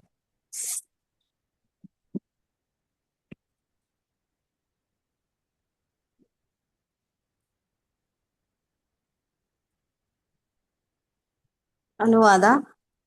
ವೇದಮೂರ್ತಿಯು ಹೇಳಿದನು, ಪ್ರಭುವೇ, ಸತ್ವಗುಣಾಶ್ರಯನಾಗಿ ಸಕಲ ಧರ್ಮ, ತಪಸ್ಸು, ವ್ರತ, ನಿಯಮಗಳ ಮೂಲನಾಗಿರುವವನೇ, ನಿನಗೆ ನಮ್ಮ ಗೌರವಪೂರ್ವಕ ನಮಸ್ಕಾರಗಳನ್ನು ಅರ್ಪಿಸುತ್ತೇವೆ. ನೀನು ಸಕಲ ಭೌತ ಗುಣಗಳಿಗೆ ಅತೀತನು. ಯಾರು ನಿನ್ನನ್ನಾಗಲಿ ನಿನ್ನ ನಿಜ ಸ್ವರೂಪವನ್ನಾಗಲಿ ಅರಿಯರು. ಹರೇ ಕೃಷ್ಣ ಪ್ರಭು. ಧನ್ಯವಾದಗಳು. ಹರೇ ಕೃಷ್ಣ. ಭಗವಂತ ಇಲ್ಲಿ ನಿರ್ಗುಣಾಯ ಚ ಯತ್ಕಾಷ್ಟಾಂ ಅಂತ ಹೇಳಿ ಕರೆದಿದ್ದಾರೆ. ನಿರ್ಗುಣ ಅಂತ ಹೇಳಿದ್ರೆ ಏನು ಅರ್ಥ? ಇಲ್ಲಿ ಗುಣ ಅನ್ನುವ ಪದಕ್ಕೆ ಎರಡು ರೀತಿಯಾದ ಅರ್ಥ ಇದೆ. ಒಂದು, ಗುಣಗಳು ಅಂತ ಹೇಳಿದ್ರೆ ಎಲ್ಲ ಸದ್ಗುಣಗಳು, ಒಬ್ಬ ವ್ಯಕ್ತಿಯಲ್ಲಿರ್ಬೇಕಾದಂತಹ ವಿದ್ಯಾ ವಿನಯ ಗುಣ ಸಂಪನ್ನರಾದಂತಹ ಬ್ರಾಹ್ಮಣರು ಅಂತ ಹೇಳ್ತಾರೆ. ಆ ಬ್ರಾಹ್ಮಣನ ಒಂದು ಗುಣಗಳು ಅಥವಾ ಲಕ್ಷಣಗಳು, ಸಮ ದಮ ತಪ ಶೌಚ, ಇದೆಲ್ಲ ಗುಣಗಳು ಅಂತ ಹೇಳ್ತೇವೆ. ಅಂದ್ರೆ ಒಬ್ಬ ಮನುಷ್ಯನಲ್ಲಿ ಅಥವಾ ನಾಗರಿಕನಾಗಿರ್ಬೇಕಾದ್ರೆ ಯಾವುದೆಲ್ಲ ಗುಣಗಳಿರ್ಬೇಕು ಅಂತ ಹೇಳಿ. ಆದ್ರೆ ಭಗವಂತನನ್ನ ನಿರ್ಗುಣ ಅಂತ ಹೇಳುವಾಗ ಆ ರೀತಿಯಾಗಿ ಹೇಳುವಂಥದ್ದಲ್ಲ. ಇಲ್ಲಿ ಗುಣಗಳು ಅಂತ ಹೇಳಿದ್ರೆ ಸತ್ವಗುಣ, ರಜೋಗುಣ ಮತ್ತೆ ತಮಗುಣ. ಇದು ಈ ಗುಣವನ್ನ ಅಥವಾ ಇಲ್ಲಿ ಗುಣ ಅಂತ ಹೇಳಿದ್ರೆ ಒಂದು ಹಗ್ಗಕ್ಕೆ ಕೂಡ ಅದನ್ನು ಹೋಲಿಸ್ತಾರೆ. ಹಗ್ಗವನ್ನ ನಾವು ಬಂಧಿಸ್ಲಿಕ್ಕೆ, ವ್ಯಕ್ತಿಯನ್ನ ಬಂಧಿಸ್ಲಿಕ್ಕೆ ಉಪಯೋಗಿಸ್ತೇವೆ. ಹಾಗೆ ಈ ಗುಣಗಳು ಏನು ಸತ್ವ ರಜಸ್ಸು ತಮ ಗುಣಗಳೇನಿದೆ ಅದು ಜನರನ್ನ, ಈ ಭೌತಿಕ ಪ್ರಪಂಚದಲ್ಲಿ ವ್ಯಕ್ತಿಗಳನ್ನ ಬಂಧನಕ್ಕೀಡು ಮಾಡಲಿಕ್ಕೆ ಬಳಸಲಾಗ್ತದೆ. ಆದ್ರೆ ಭಗವಂತನಿಗೆ ಆ ಬಂಧನ ಇಲ್ಲ, ಹಾಗಾಗಿ ಅವನು ನಿರ್ಗುಣ. ಅದನ್ನ ಇಲ್ಲಿ ಹೇಳುವಂಥದ್ದು. ಅಂತ ಹೇಳಿದ್ರೆ ಇಲ್ಲದಿರುವಂಥದ್ದು, ಗುಣಗಳೇ ಇಲ್ಲದಿರುವಂಥದ್ದು. ದಿವ್ಯವಾದಂತಹ ಗುಣಗಳು ಭಗವಂತನಲ್ಲಿ ಇದೆ. ಭಗವಂತ ಸಕಲ ಗುಣ ಸಂಪನ್ನನಾಗಿದ್ದಾನೆ. ಆದ್ರೆ ಇಲ್ಲಿ ಅವನು ಅವತರಿಸುವುದಾಗಲಿ, ತನ್ನ ಲೀಲೆಗಳನ್ನು ತೋರಿಸುವುದಾಗಲಿ, ಅವುಗಳ ಮೂಲಕವೇ ವೇದಾಧ್ಯಯನ ಮಾಡುವವರಿಗಾಗಲಿ, ಬ್ರಹ್ಮ ಶಿವ ಮೊದಲಾದ ಮಹಾದೇವತೆಗಳಿಗಾಗಲಿ ಭಗವಂತನ ಇತ್ಯಾತ್ಮಕ ದಿವ್ಯ ಗುಣಾಭಿವ್ಯಕ್ತಿಯು ಅರಿವಾಗುವುದಿಲ್ಲ.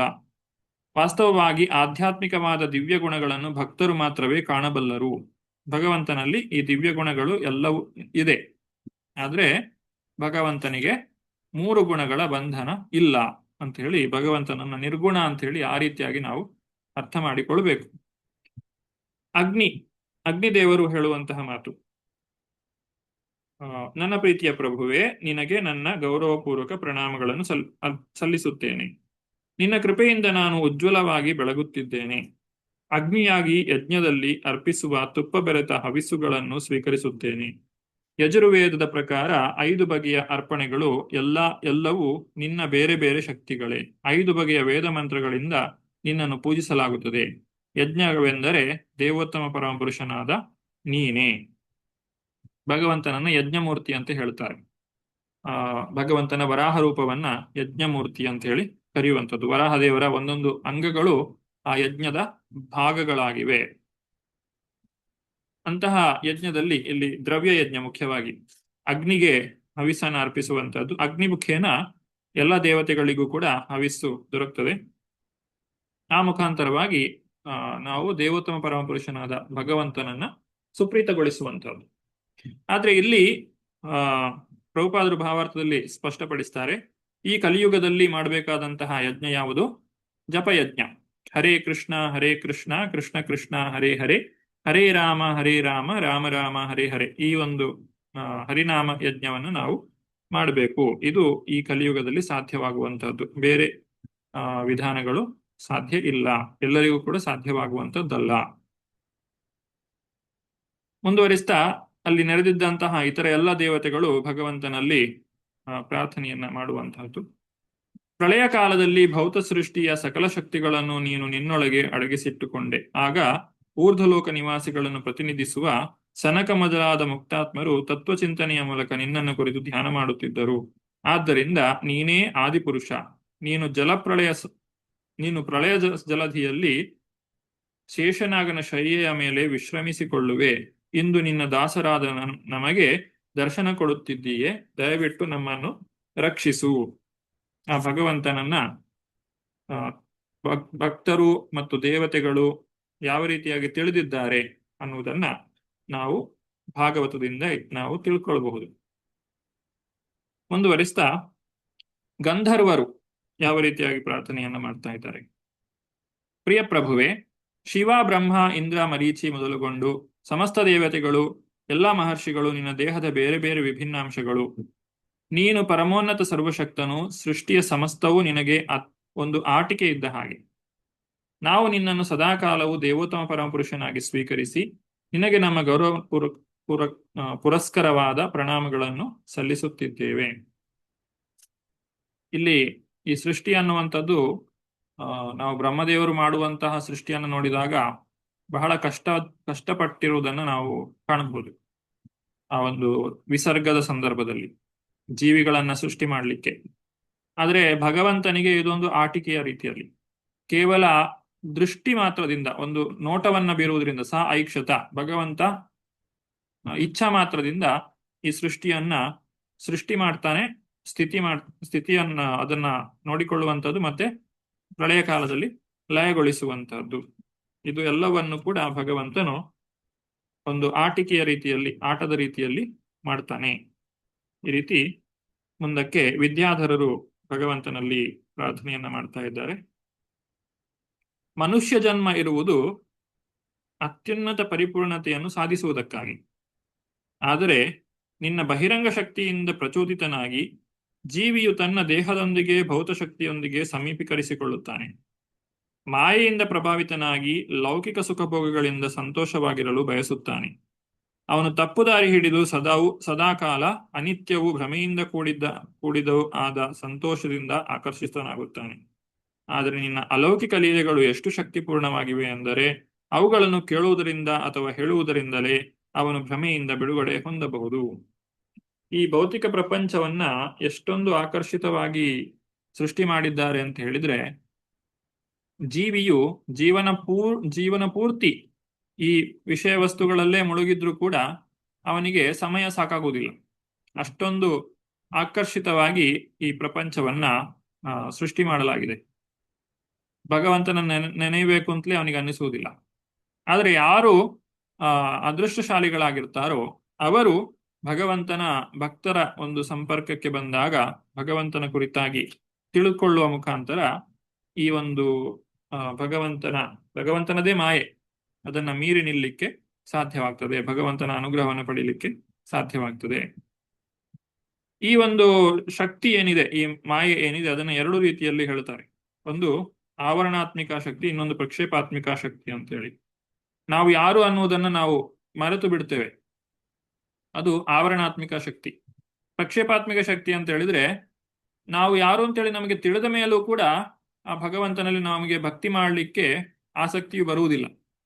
ಆ ಮಾಯೆ ಮತ್ತೆ ನಮ್ಮನ್ನ ತನ್ನ ಕಡೆಗೆ ಎಳೆಯುತ್ತದೆ. ಅದನ್ನ ಪ್ರಕ್ಷೇಪಾತ್ಮಿಕ ಶಕ್ತಿ ಅಂತೇಳಿ ಹೇಳ್ತಾರೆ. ಹೀಗೆ ಎರಡು ರೀತಿಯಲ್ಲಿ ನಮ್ಮನ್ನ ಬಂಧನಕ್ಕೆ ಒಳಪಡಿಸ್ತದೆ. ಮೊದಲನೇದಾಗಿ ಜೀವಿಗಳು ತಾವು ಶರೀರ, ಈ ಜೀವಾತ್ಮ ಅನ್ನೋದನ್ನ ತಿಳಿಯದೇ ಇರುವಂತಹದ್ದು, ತಾನೇ ಒಂದು ಶರೀರವೇ ಅಂತ ಹೇಳಿ ತಿಳ್ಕೊಳ್ಳುವಂಥದ್ದು. ಅದು ಮೊದಲನೇದು ಆವರಣಾತ್ಮಿಕ ಶಕ್ತಿ. ಇನ್ನು ಯಾರಾದ್ರೂ ತಿಳಿದು ಕೂಡ, ಈಗ ಭಗವದ್ಗೀತೆಯಲ್ಲಿ ನಾವೆಲ್ಲ ತಿಳಿದಿದ್ದೇವೆ, ನಾನು ಈ ದೇಹ ಅಲ್ಲ, ಜೀವಾತ್ಮ ಅಂತ ಹೇಳಿ, ಆದ್ರೂ ಕೂಡ ನಾವು ಭಕ್ತಿ ಮಾಡುವುದಿಲ್ಲ. ಅದು ಪ್ರಕ್ಷೇಪಾತ್ಮಿಕ ಶಕ್ತಿ, ಈ ಮಾಯೆಯ ಒಂದು ಶಕ್ತಿಯಾಗಿದೆ. ಈ ಒಂದು ಭ್ರಮೆಯಿಂದಾಗಿ ಜೀವಿಗಳು ತಮ್ಮ ಜೀವನವನ್ನ ವ್ಯರ್ಥವಾಗಿ ಕಳೆಯುತ್ತಾ ಇದ್ದಾರೆ.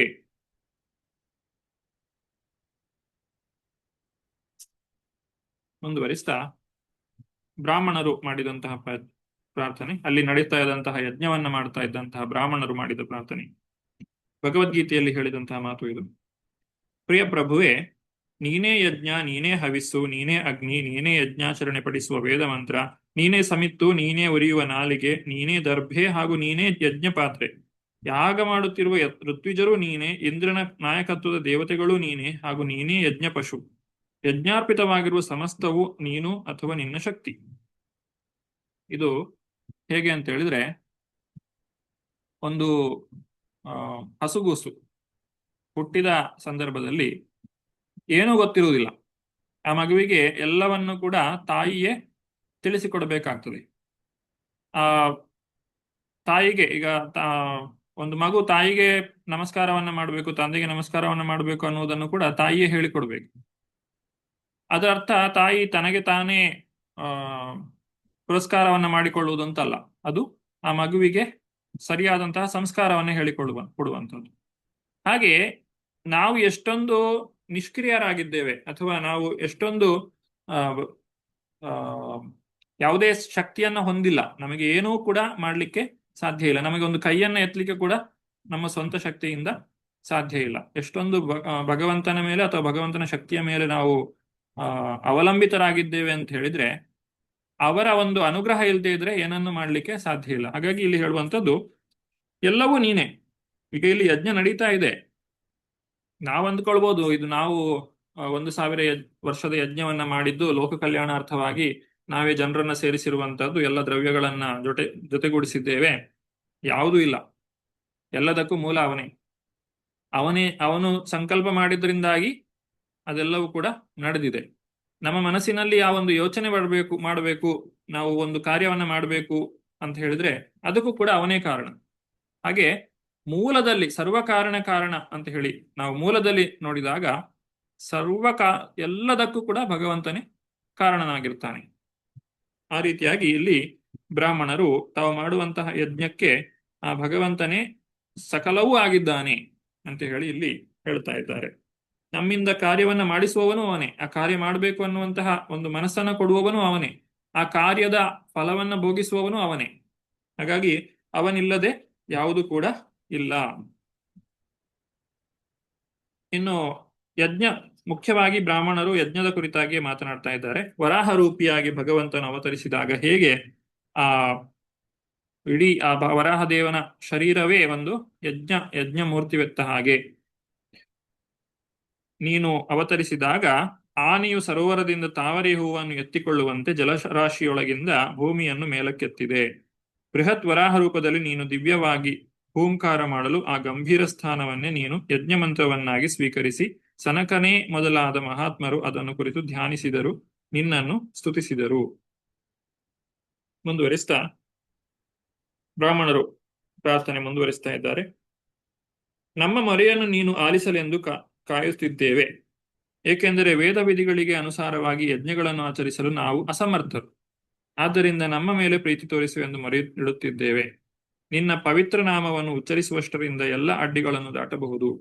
ನಿನ್ನ ಸಮ್ಮುಖದಲ್ಲಿ ನಮ್ಮ ಗೌರವ ಪುರಸ್ಸರವಾದ ಪ್ರಣಾಮಗಳನ್ನು ಅರ್ಪಿಸುತ್ತಿದ್ದೇವೆ. ನಾವು ಭಗವಂತನ ನಾಮಸ್ಮರಣೆ ಕೀರ್ತನೆ ಮಾಡುವುದು ಎಷ್ಟೊಂದು ಮುಖ್ಯ ಅಂತ ಹೇಳಿದ್ರೆ, ಈ ಯಜ್ಞದಲ್ಲಿ ಮಾಡುವಂತಹ ಅಥವಾ ಅರ್ಚನೆಯಲ್ಲಿ ಮಾಡುವಂತಹ ಯಾವುದೇ ಅಪರಾಧಗಳಿರಬಹುದು, ಅದೆಲ್ಲವನ್ನು ಕೂಡ ದೂರ ಮಾಡ್ತದೆ. ಹಾಗಾಗಿ ನಾವು ಭಗವಂತನಿಗೆ ಆರತಿ ಮಾಡುವಾಗ ಕೀರ್ತನೆಯನ್ನ ಹಾಡ್ತೇವೆ. ಆ ಕೀರ್ತನೆ ಎಲ್ಲವನ್ನು ಕೂಡ ಸಂಪೂರ್ಣಗೊಳಿಸ್ತದೆ. ನಾವು ಮಾಡುವಂತಹ ಸೇವೆಯಲ್ಲಿ ಏನಾದರೂ ನ್ಯೂನತೆಗಳಿದ್ರೂ ಕೂಡ ಭಗವಂತನಲ್ಲಿ ನಾವು ಮಾಡುವ ಪ್ರಾರ್ಥನೆ ಕೀರ್ತನೆ, ಆಚಾರ್ಯರು ರಚಿಸಿರುವಂತಹ ಕೀರ್ತನೆ ಏನಿದೆ ಅದರ ಮುಖಾಂತರವಾಗಿ ಭಗವಂತನನ್ನ ಮೆಚ್ಚಿಸ್ಲಿಕ್ಕೆ ಸಾಧ್ಯವಾಗ್ತದೆ. ಇದಿಷ್ಟು ಪ್ರಾರ್ಥನೆಗಳು. ದೇವತೆಗಳು, ಋಷಿ ಮುನಿಗಳು, ದಕ್ಷನ ಪತ್ನಿ ಪ್ರಸೂತಿ, ಇನ್ನು ಅನೇಕ ಜನರು, ಇವರೆಲ್ಲ ಸಾಮಾನ್ಯ ಜನರಲ್ಲ, ಭಗವಂತನನ್ನ ತಿಳಿದವರು. ಅವರು ಮಾಡುವಂತಹ ಪ್ರಾರ್ಥನೆಯಿಂದ ನಮಗೂ ಕೂಡ ಭಗವಂತನನ್ನು ಸ್ವಲ್ಪ ಮಟ್ಟಿಗೆ ತಿಳಿಲಿಕ್ಕೆ ಸಾಧ್ಯವಾಗ್ತದೆ. ಇದಿಷ್ಟು ಪ್ರಾರ್ಥನೆಯನ್ನು ನಾವು ನೋಡಿದ್ದೇವೆ. ಕೊನೆಯದಾಗಿ ದಕ್ಷನಿಗೆ ಭಗವಂತನು ಕೆಲವೊಂದು ಬೋಧನೆಗಳನ್ನ ನೀಡ್ತಾನೆ. ಮೈತ್ರೇಯ ಮುನಿಗಳು ಹೇಳ್ತಾರೆ, ಭಗವಾನ್ ವಿಷ್ಣುವೇ ಸಕಲ ಯಜ್ಞಗಳ ಫಲಗಳನ್ನು ಭೋಗಿಸುವವನು, ಆದರೂ ಸಕಲ ಜೀವಿಗಳ ಪರಮಾತ್ಮನೂ ಆಗಿರುವುದರಿಂದ ಅವನು ಯಜ್ಞಾಹುತಿಗಳಲ್ಲಿ ತನ್ನ ಭಾಗವನ್ನು ಸ್ವೀಕರಿಸುವಷ್ಟಕ್ಕೆ ತೃಪ್ತನಾದನು. ಪ್ರಸನ್ನ ಭಾವದಿಂದ ದಕ್ಷನಿಗೆ ಹೀಗೆ ಹೇಳಿದನು. ಈಗ ಭಗವಂತ ತನ್ನ ಹವಿಸ್ಸಿನ ಭಾಗವನ್ನ ಸ್ವೀಕಾರ ಮಾಡ್ತಾನೆ. ಹಾಗೂ ಶ್ರೀ ಭಗವಾನ್ ಉವಾಚ 50ನೇ ಶ್ಲೋಕ. ಬ್ರಹ್ಮ, ಶಿವ ಮತ್ತು ನಾನು ಈ ಜಗತ್ತಿನ ಮೂಲ ಕಾರಣರು. ನಾನು ಪರಮಾತ್ಮನಾಗಿದ್ದೇನೆ, ಸ್ವಯಂಪೂರ್ಣ ಸರ್ವೋನ್ನತ ಸಾಕ್ಷಿಯಾಗಿದ್ದೇನೆ. ಆದರೆ ನಿರಾಕಾರವಾದಿಯ ದೃಷ್ಟಿಯಲ್ಲಿ ಬ್ರಹ್ಮ, ಶಿವರಿಗೂ ನನಗೂ ನಡುವೆ ಮೂಲತಃ ಯಾವುದೇ ವ್ಯತ್ಯಾಸವೂ ಇಲ್ಲ. ಇಲ್ಲಿ ಅಚಿಂತ್ಯ ಭೇದಾಭೇದ ತತ್ವವನ್ನು ನಾವು ತಿಳ್ಕೊಳ್ಬಹುದು. ಈ ಮೂರು ಜನರು ಏಕಕಾಲದಲ್ಲಿ ವಿಭಿನ್ನರೂ ಆಗಿದ್ದಾರೆ, ಸಮಾನರೂ ಆಗಿದ್ದಾರೆ. ಅದು ಯಾವ ರೀತಿಯಾಗಿ?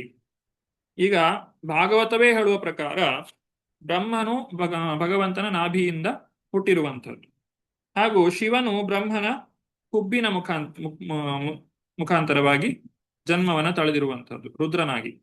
ಆದರೆ ಶಿವನು ಬ್ರಹ್ಮನಿಗಿಂತ ಉನ್ನತ ಸ್ಥಾನದಲ್ಲಿದ್ದಾನೆ, ಆದರೆ ಈ ಪ್ರಪಂಚದಲ್ಲಿ ಅವನು ಹುಟ್ಟಿರುವಂತಹದ್ದು ಬ್ರಹ್ಮನ ಮುಖಾಂತರವಾಗಿ. ಹಾಗಾಗಿ ಅವರಲ್ಲಿ ಯಾವ ರೀತಿಯಾಗಿ ಒಂದು ವ್ಯತ್ಯಾಸ ಇದೆ ಅನ್ನೋದನ್ನು ನಾವು ತಿಳ್ಕೊಳ್ಬಹುದು.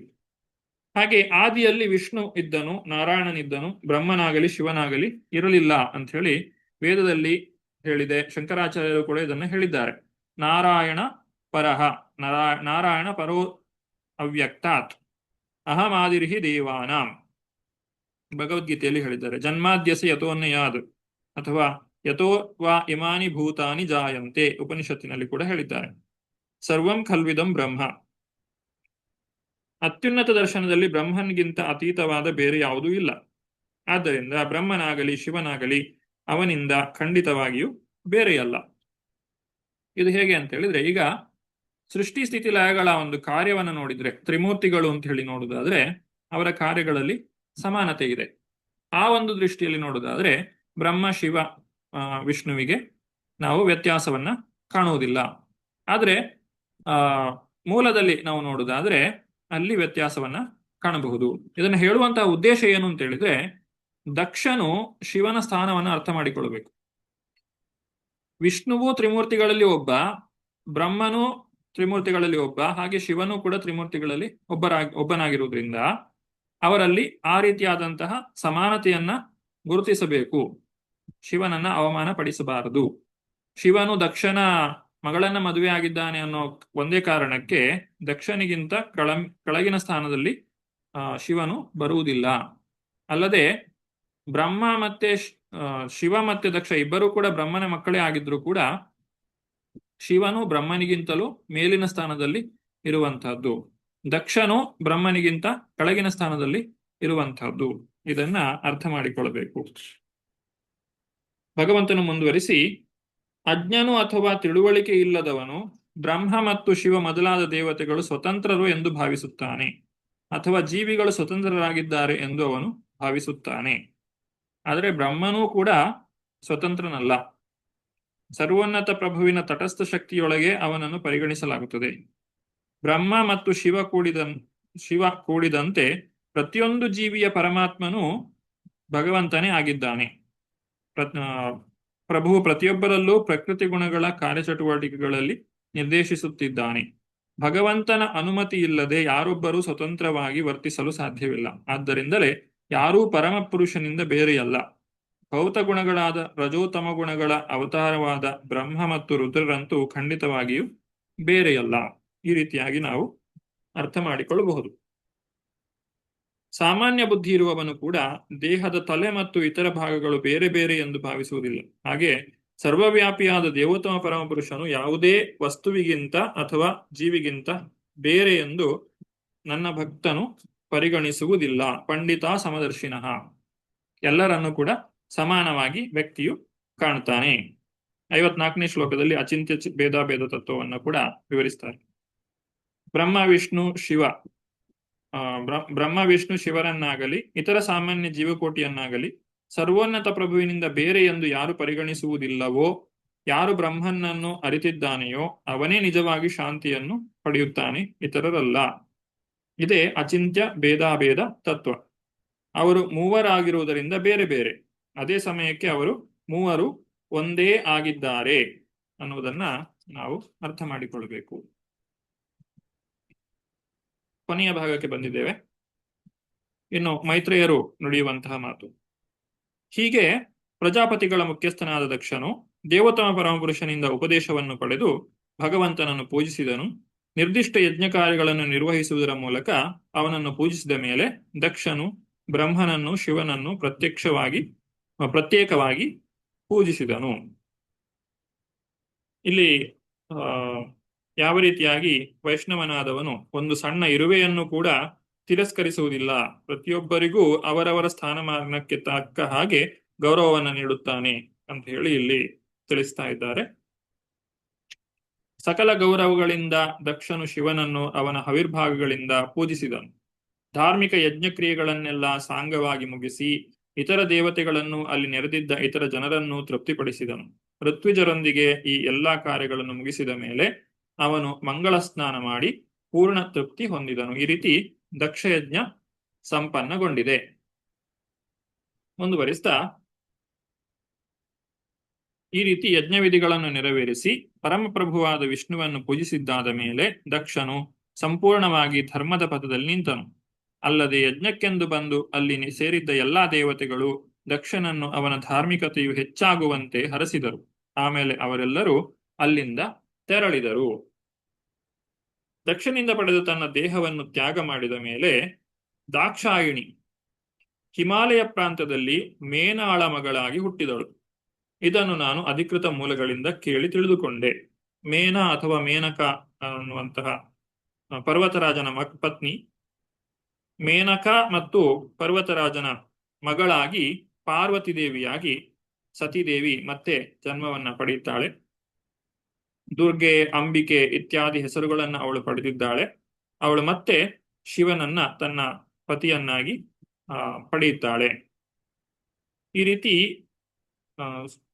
ಶಿವನ ಒಂದು ಪತ್ನಿ, ಆಕೆ ನಿತ್ಯ ಸದಾಕಾಲವೂ ಶಿವನ ಪತ್ನಿಯಾಗಿ ಇರುವಂತಹವಳು. ಹಾಗಾಗಿ ಹಿಮಾಲಯನ ಪುತ್ರಿ ಹಿಮವತಿಯಾದ ದುರ್ಗೆಯನ್ನು ಹೇಗೆ ಈ ರೀತಿಯಾಗಿ ವಿವಾಹವನ್ನ ಮಾಡಿಕೊಂಡನು. ಮತ್ತೆ ಇಲ್ಲಿ ಭಾವಾರ್ಥದಲ್ಲಿ ಬರೀತಾರೆ, ಕಾರ್ತಿಕೇಯನು ಅವರಿಗೆ ಜನಿಸಿದನು. ಅದು ಪ್ರತ್ಯೇಕವಾದಂತಹ ಕತೆ. ತನ್ನ ಪ್ರೀತಿಯ ವಿದುರನೇ, ಶಿವನು ದಕ್ಷಯಜ್ಞವನ್ನು ಧ್ವಂಸ ಮಾಡಿದ ಈ ಕಥೆಯನ್ನು ನಾನು ಭಕ್ತಶ್ರೇಷ್ಠನು ಬೃಹಸ್ಪತಿಯ ಶಿಷ್ಯನೂ ಆದ ಉದ್ಧವನಿಂದ ಕೇಳಿ ತಿಳಿದೆನು. ಇದು ಮೈತ್ರೇಯರು ಹೇಳುವಂತಹ ಮಾತು ವಿದುರರಿಗೆ. ಉದ್ಧವರಿಂದ, ಅದು ಆಗ್ಲೇ ನಾವು ಮೊದಲು ನೋಡಿದ್ದೇವೆ, ಉದ್ಧವರು ಮತ್ತೆ ಮೈತ್ರೇಯರ ಸಂವಾದದಲ್ಲಿ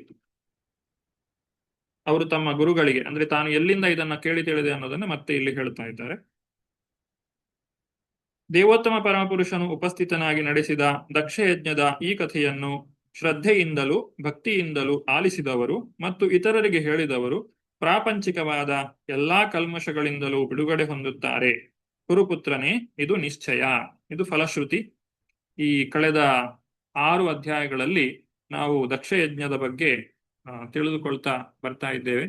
ಆ ಭಗವಂತನ ಅನುಗ್ರಹವನ್ನು ಪಡೆಯಲಿಕ್ಕೆ ಶ್ರೀಮದ್ ಭಾಗವತದ ಅಧ್ಯಯನ ಒಂದು ಸಾಧನ. ನಾವೆಲ್ಲರೂ ಕೂಡ ಈ ಒಂದು ಅಧ್ಯಯನದ ಕಾರ್ಯದಲ್ಲಿ ತೊಡಗಿದ್ದೇವೆ.